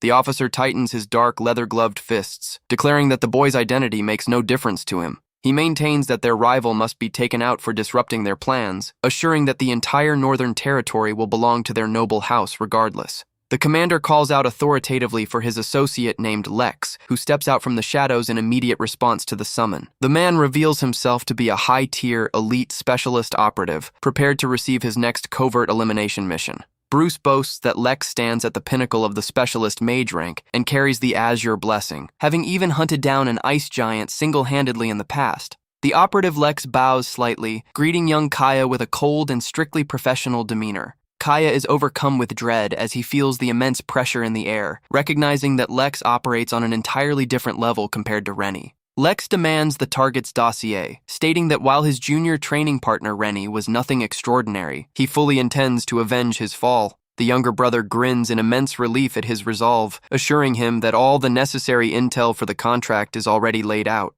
The young noble sets the documents containing the detailed profile of the target firmly onto the wooden table. Bruce glances over the boy's file, sarcastically questioning if Professor Gustav's assistant is truly the key ally of their rival clan. The commander points out that the professor once served as the academy dean and holds major sway in the north, ruling out a direct raid inside or a public ambush on the streets. Bruce leans back in his seat thoughtfully, concluding that they will need to devise a way to lure the boys straight into their own territory. Kaya comes up with a sinister idea, suggesting they send an invitation to the boy alongside the rest of the Ashblade household. He chuckles as he claims that after the recent disputes, extending an invitation under the guise of an apology is something the rivals won't refuse, offering the chance to take out the patriarch. The young man promises that this scheme provides the golden opportunity to wipe out all their primary adversaries in a single sweep. Bruce offers a dark, focused look of approval, agreeing that if they are to carry this out, their preparation must be flawless. The military man states that he will eliminate all their foes in one stroke so their clan can seize total dominion over the northern territories.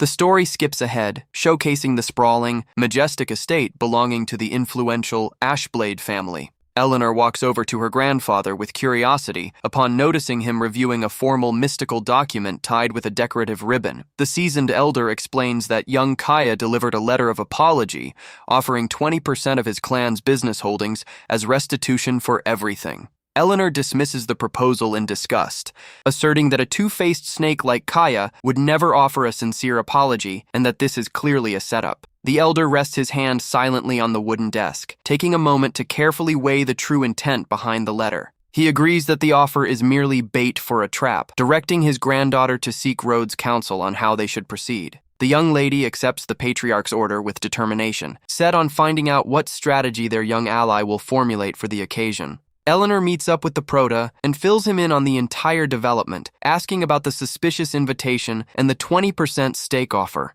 Rhodes wears a faint, sarcastic smirk, remarking that their cover story is far too clumsy to be considered convincing or clever. With his eyes flickering in azure flames, he reasons that the rival's trap actually serves as the ideal opportunity to wipe House Shadowthorn off the map. The next day, the lavish carriage of the Ashblade family pulls up to the heavily guarded main estate of House Shadowthorn. A clan officer greets them cordially in the courtyard, letting Rhodes know that his family head requested him to personally escort them inside. The young necromancer straightens the dark bow on his formal attire, announcing that it is finally time for the banquet to begin. Elder Igna walks alongside the young man, confessing that he feels infinitely safer and more confident knowing the Prota will be by his side. He chuckles, noting that their rivals haven't the slightest clue his severe condition was cured, promising to make them regret plotting against them. Outside the sprawling Shadowthorn Manor, dark-armored sentries stand vigilant guard over the entrances beneath the dimming sky. Bruce welcomes them with a disingenuous, friendly smile,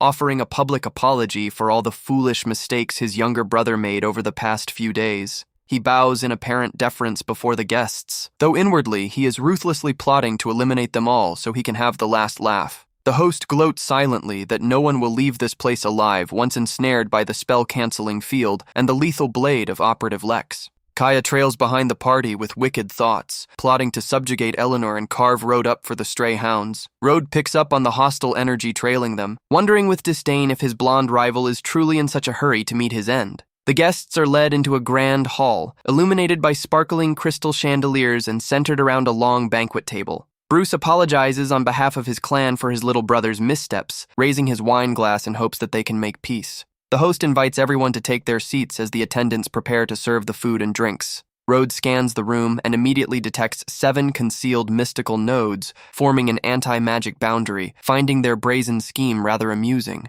Sensing the tension from his ally beside him, the gray-haired youth whispers to Eleanor, telling her to relax and keep her composure. The young noblewoman nods and offers a calmer smile, placing all her trust in the unyielding strength of her young protector. Elder Igna and Bruce clink their glasses of red wine, keeping the mood artificially light and friendly. The patriarch decides to cut straight to the chase, pressing the rival leader on the promised transfer of the 20% business stake. Bruce lets out a forced chuckle, cynically remarking that he almost managed to overlook the most crucial detail of their arrangement. In a split second, the blonde officer's friendly facade twists into a sinister, menacing grin. The villain claps his hands twice in rapid succession, giving the signal for the ambush his hidden subordinates have been waiting for. A server in a dark suit approaches with a silver platter, carrying a scroll that Bruce claims is the official business transfer contract. Igna narrows his eyes at the attendant's hand, noticing something off about the way he is gripping the silver platter. All at once, the fake butler's arm crackles with crimson lightning of pure energy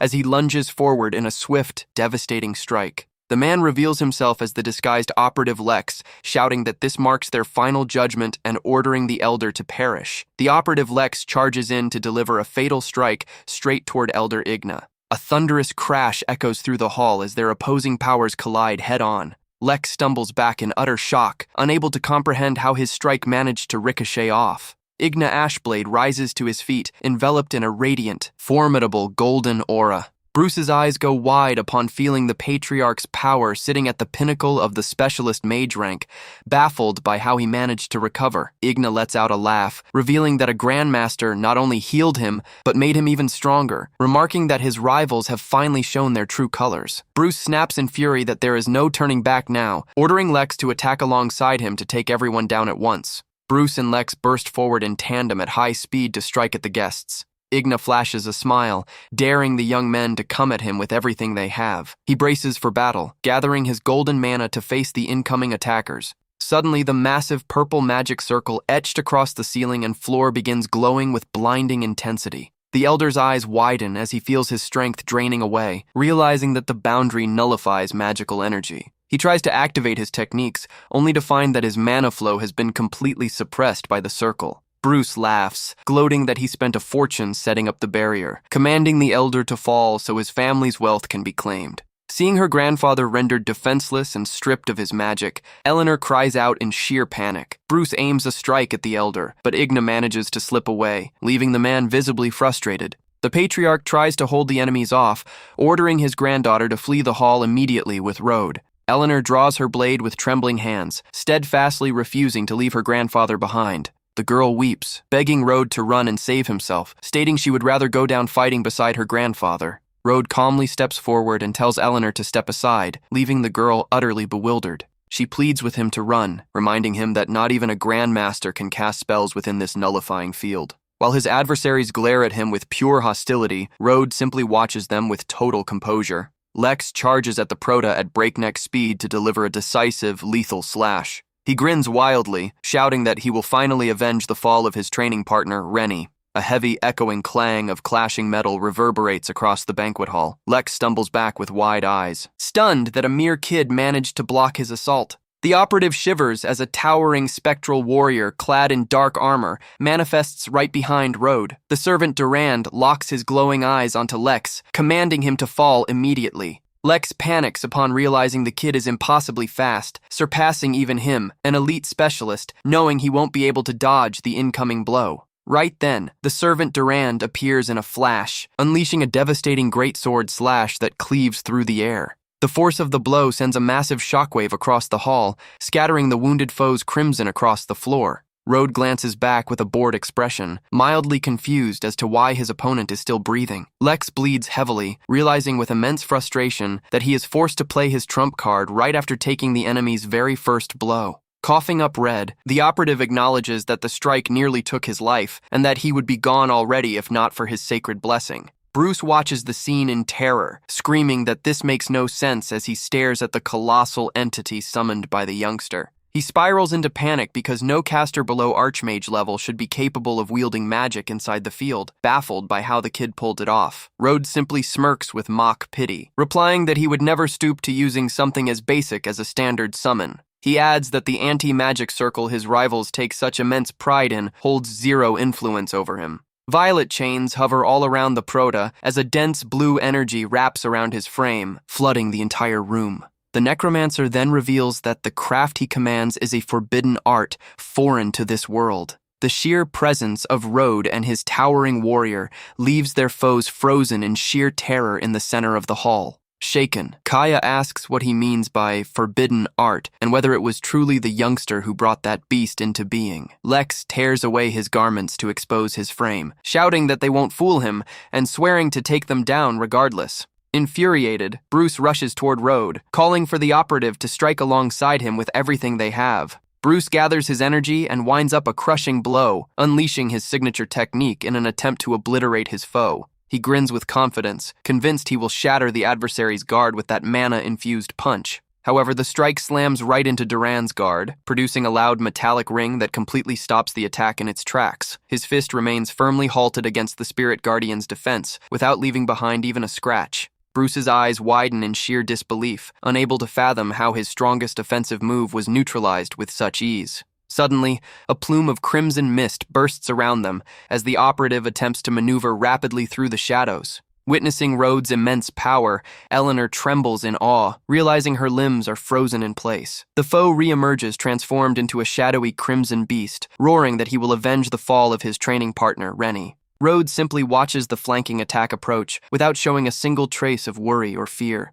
In a flash, Durand's armored gauntlet shoots forward and catches the operative by the throat mid-air, shutting down his assault instantly. The villain writhes in agony as a phantom silhouette with glowing eyes materializes behind him to strike at his consciousness. Unbothered, Rode explains that so-called heroic spirits are nothing more than stubborn souls refusing to move on. The young necromancer places a hand on the enemy's neck, promising to show him the true essence of the end as he unleashes his craft. Rode begins ripping away the soul and blessing that shielded the operative, causing his power to rapidly dissipate into smoke. Panicking, the operative begs the boy to stop, screaming that he will perish if he loses his spiritual blessing. He shrieks in terror, pleading for his life as his core vitality is stripped away by the youngster's spell. The foe begins to wither, issuing a desperate warning that his master will avenge him should Rode finish him here. The operative's face turns hollow and distorted, using his remaining breath to curse Rode, labeling him a monster. Kaya stumbles back in absolute horror as the drained shell of the operative collapses lifeless onto the floor, stunned by what just unfolded. The elite operative now lies motionless across the hall floor, reduced to an empty vessel devoid of all life energy. Igna watches the entire display in awe, wondering if this represents Rhodes' true power, having dismantled an Azure Blessed specialist with ease. Driven mad by fear, Kaya crawls over to his older brother, begging Bruce to save him from that very same fate. He clings desperately to his brother's leg, screaming for him to wipe out their foes, crying in panic that he doesn't want to meet his end. Disgusted by Kaya's pathetic state, Bruce kicks his own brother away, barking that he is an absolute waste of space. Meanwhile, Rode and Durand remain motionless, casually observing the fallout between the two brothers. Bruce reflects that he never imagined such a seasoned operative would fall so easily after countless triumphs, beginning to wonder who Rode truly is. The head of House Shadowthorn flashes a nervous smirk, conceding that the roles of predator and prey were reversed right from the start. Scrambling to save his own skin, Bruce offers a deal, asking if Rode will let them walk away if he turns over all of his family's assets. Road stays quiet for a moment, keeping a stern and unreadable expression before his opponent's proposal. Road answers that by simply eliminating the rival leader, he will end up claiming all of his wealth regardless. Hearing this, Kaya collapses in utter despair, begging for his life on his knees while shifting all the blame onto Bruce, claiming his brother masterminded the whole thing alone. Kaya then turns toward Eleanor, pleading for her forgiveness and asking if she could find it in her heart to overlook what happened. Eleanor looks down on him with sheer disgust, stating that he still fails to grasp that her household answers solely to Grandmaster Road now. Upon hearing those words, Kaya goes entirely blank, realizing there is truly no way out for him anymore. Without warning, Bruce drives a vicious blow straight through his own brother's chest from behind. Kaya coughs up red and looks back in utter shock, weeping as he calls out to the brother who just betrayed him. Bruce pulls his blood-stained hand from Kaya's chest, leaving the boy to collapse critically injured onto the stone floor. The young noble passes away before everyone's eyes, while Eleanor and Rhodes simply look on without moving an inch. Bruce flashes a smirk and tosses out an unapologetic remark, stating that his younger brother was truly pathetic to the end. He grasps the talisman at his chest, realizing full well that Road has no intention of letting him leave this hall alive either way. In that instant, the red across the floor begins to glow and hover around him in a swirling vortex of crimson power. A massive crimson magic circle comes to life, and Bruce roars that every single person in the room will go down right alongside him. Consumed by hatred, the villain draws upon the lineage of his ancestors through his own blood to ignite a dark ritual. A massive burst of crimson energy blasts through the center of the hall, tearing apart everything in its vicinity. The others scramble to shield themselves from the intense wave of heat and debris, startled by the sheer force of that craft. Kaya's spilled life continues to stream outward, fueling the ominous red circle in the center of the wreckage. Igna watches the smoke clear, turning pale upon realizing the kind of entity that is preparing to manifest before them. Bruce reemerges twisted and saturated with demonic energy, turned into a host covered in pulsing red veins. A colossal pillar of crimson energy shoots straight toward the ceiling, making the entire manor tremble to its foundations. The entity taking over Bruce's vessel begins laughing maniacally, remarking that this host isn't half bad. The ancestor possessing Bruce stretches his arms, rejoicing over being back inside a youthful and sturdy vessel. He continues cackling as he radiates a heavy aura that blankets the entire ruined hall. The ancient spirit reveals that he waited 300 years for a descendant to finally offer up the blood required to summon his soul back. Unable to withstand the crushing spiritual pressure of that beast, Eleanor loses the grip in her hands and drops her sword. Eleanor spirals into dread upon recognizing the aura of an advanced rank mage, realizing she stands no chance against such overwhelming might. Igna identifies the dark art, declaring that the enemy is now merely a lingering remnant that should have stayed buried in the past. Entirely unfazed, Road remarks that the stench has grown foul, warning the spirit that the departed ought to simply rest. The creature grins, promising to use Road's lifeblood as an offering to celebrate his return to the realm of the living. The ancestor gathers his power, manifesting tendrils of crimson to take on the young man. He announces that he will first neutralize the movements of the spirit guardian shielding the prota. All at once, a crimson pool surfaces beneath Duran's boots, locking the spectral warrior firmly to the ground. With Durand immobilized, the adversary rushes straight toward Road to finish him off. The ancestor looms right before Road with claws bared to strike, shouting for the youngster to perish. Showing zero fear, Road comments that the spirit likely failed to inherit all of Bruce's recent memories. The entity hesitates for a brief second, asking in confusion what the kid is getting at. Road warns that had he witnessed how the specialist met his end, he would never have gathered the courage to stand against him. Road then simply commands the beast to kneel, dropping an immense spiritual weight across the entire hall. An invisible force crashes down upon the ancestor, forcing him to bow low before the youngster's overwhelming might. The opponent shrieks in pain as he is slammed against the stone floor, completely unable to bear the weight of that energy. He falls into a panic upon realizing his fresh vessel refuses to respond, baffled as to why he feels such deep terror toward Road. The ancestor stares up at the young man standing before him, asking in utter horror who Road truly is. Road raises his fingers and tells him he will understand everything shortly, activating his signature necromancy art known as soul flames. The young man touches the kneeling monster's forehead with 2 fingers, sending his spiritual fire surging inward.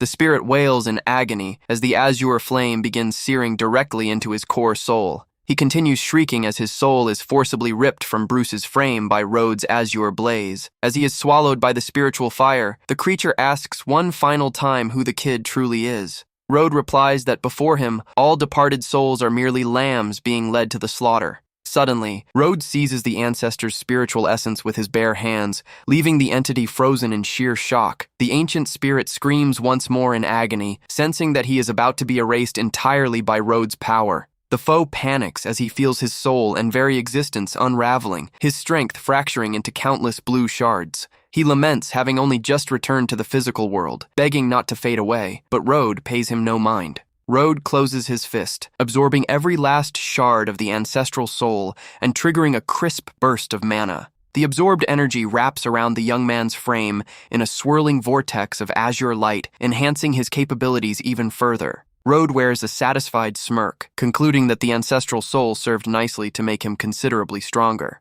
Taking in the devastation across the ceiling and the hall, Eleanor wonders if the fierce clash has finally reached its end. Igna remarks that he has crossed paths with many formidable figures in his time, yet never someone capable of erasing an advanced mage's soul with such casual ease. Eleanor reflects on Rhodes' staggering might, recalling with a blush how she had wanted to give up her own life to protect him just moments earlier. Calm and composed, Rhodes announces that the rival clan has been dismantled, letting Igna know he is leaving the cleanup and remaining details in his hands. Igna bows deeply in respect, promising to secure all of their rivals' holdings for Rhodes, stating that his family now serves the young man entirely. He openly acknowledges that had it not been for Rhodes' intervention, his own household would have been wiped out by their enemies. Eleanor then steps forward, declaring that she is ready to follow Rhodes wherever his path may lead. Rhodes simply tells her to rise, noting that those words of loyalty are more than enough. The boy leans down and retrieves a golden talisman, resting in the middle of a crimson puddle on the floor. Upon inspecting the relic, Rhodes detects lingering soul traces, picking up over 100 distinct spirits tied to the rival family's lineage.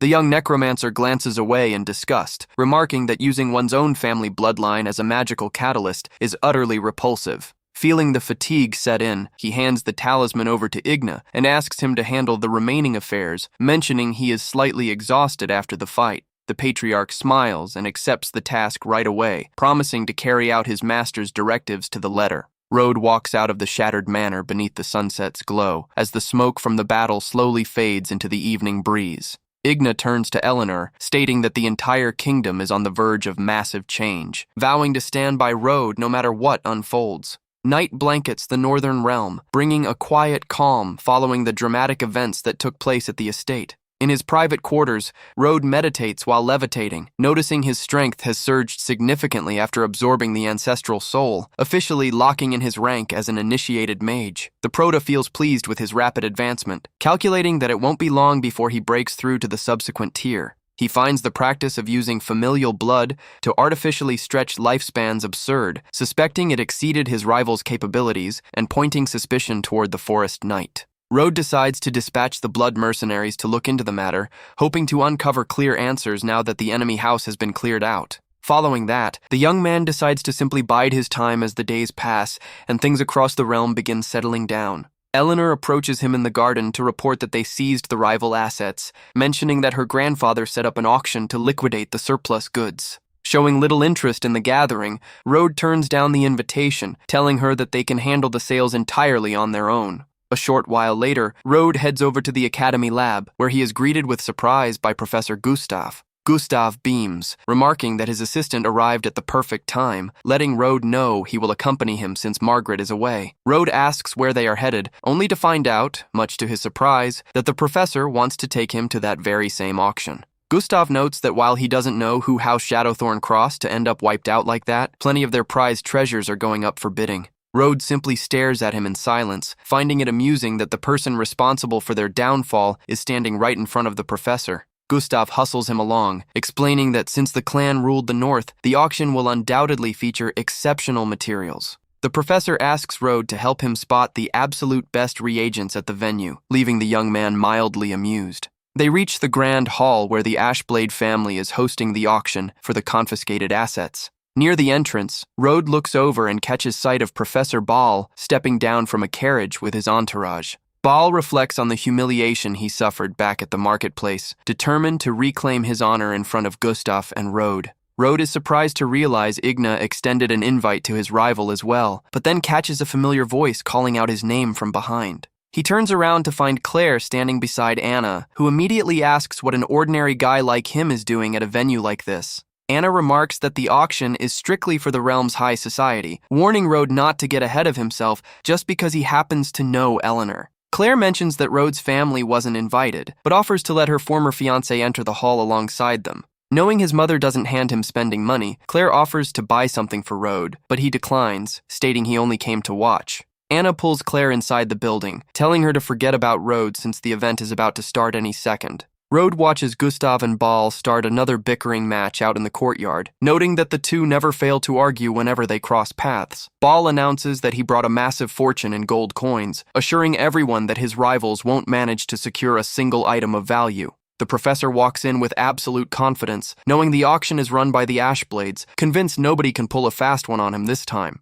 Gustav mocks Ball for buying a worthless rock back at the market, but Road reassures the professor that their rivals' plans are bound to flop once again. Gustav agrees and tells the boy to stay out of their petty feud as he leads him inside for the start of the bidding. In the ballroom packed with highborn guests, Eleanor makes her entrance in an elegant white gown, instantly turning heads across the room. She lights up upon spotting Road, expressing pleasant surprise at his arrival and offering him a prime seat of honor. Road turns down the offer, explaining that he prefers to observe everything under the radar simply as Gustav's assistant. Before the gathered nobility, an array of rare relics and confiscated armaments are showcased inside glass displays. Gustav inspects the mana crystals and enchanted armor with great interest, remarking that the defeated enemies were indeed filthy rich. The auctioneer takes the stage, welcomes the esteemed guests, and officially declares the bidding open. He introduces the first lot, an oceanic crystal from the Eastern Sea, tailored for water arts, starting with an opening bid of 500 gold coins.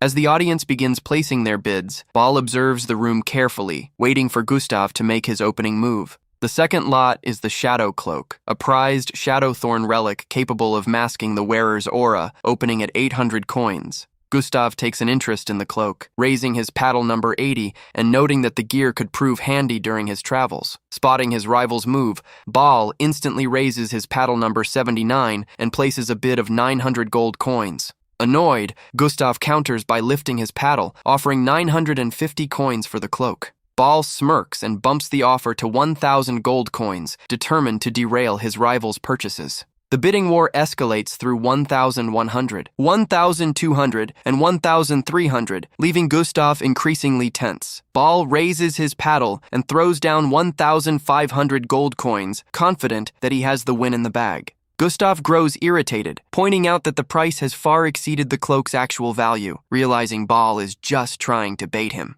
Road calms Gustav down, advising the professor to simply let his rival take the item for that ridiculous amount. The auctioneer brings down the hammer and confirms the sale to Ball, who celebrates smugly in the crowd. The third item up for bidding is a mysterious ancient bone fragment engraved with unknown runes, opening at 500 coins. To everyone's sheer surprise, Road raises paddle number 6 and jumps straight to an offer of 1,000 gold coins for the bone. A nearby noble recognizes Road, looking completely surprised to see him participating and placing bids at the auction. The auctioneer hints that they could simply gift the piece to Road for free, but the young man replies that he is merely a guest and prefers to follow standard procedure. Anna watches in disbelief, asking if Road has lost his mind, completely lost as to why the organizers would offer him anything free of charge. Ball eyes Road with suspicion, wondering why on earth the kid would drop so much coin on a bone with no known application. Noticing their apparent interest in the artifact, Ball resolves not to let them walk away with anything valuable.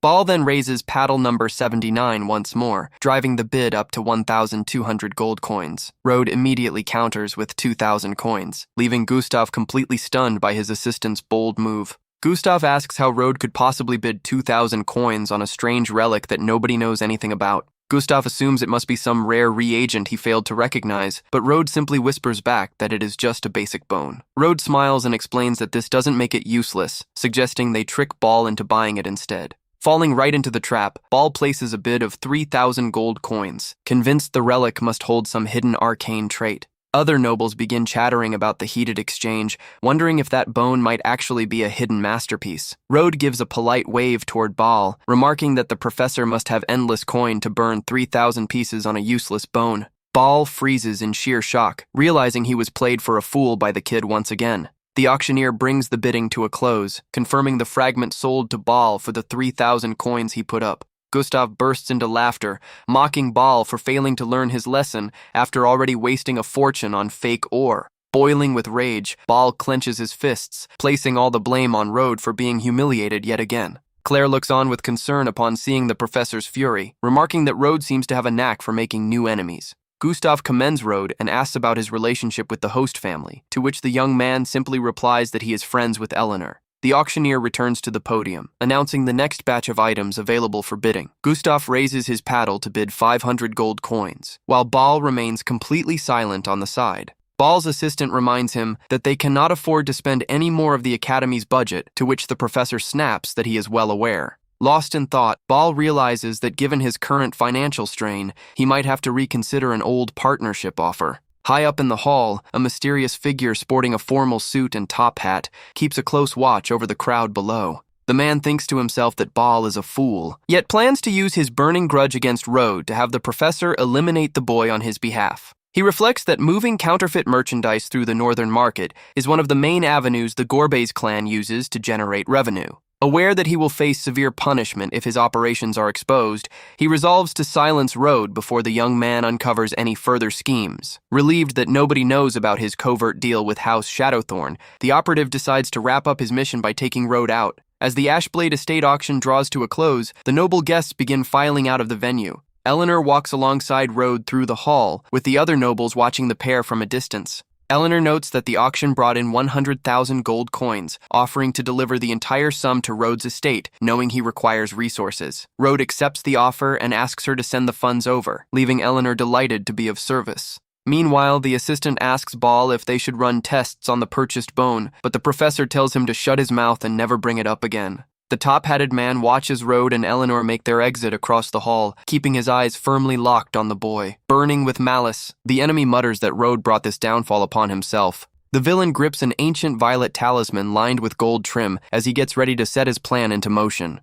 The mysterious man moves through the crowd and approaches one of the attendees, stating that the time to make a move has finally arrived. He confirms that the target has been spotted, directing his associate to push Baal into action, while the professor argues with his assistant outside. Suddenly, a flash of steel slices through the dark, cutting off Baal's path mid-stride. A shadowy warrior steps out from the alleyway, pressing his blade directly against the professor's neck, leaving him frozen in sheer terror. The man introduces himself as Shadow Serpent, head of the northern branch of the Umbral Vale Syndicate, stating they need to have a word. Baal trembles upon recognizing the syndicate, wondering how on earth he failed to sense such a formidable warrior nearby. Shadow Serpent tells the professor to relax, reassuring him that he didn't come to take his life, but rather to pitch a mutual partnership. Baal asks what a syndicate operative could possibly offer a scholar of his standing, but the man urges him to hear the proposal out before making up his mind. Under the glow of the moon, the two continue their secret discussion inside the carriage, forging a dangerous alliance. Meanwhile, the Magic Academy rests in complete silence throughout the night, completely unaware of the looming threats taking shape.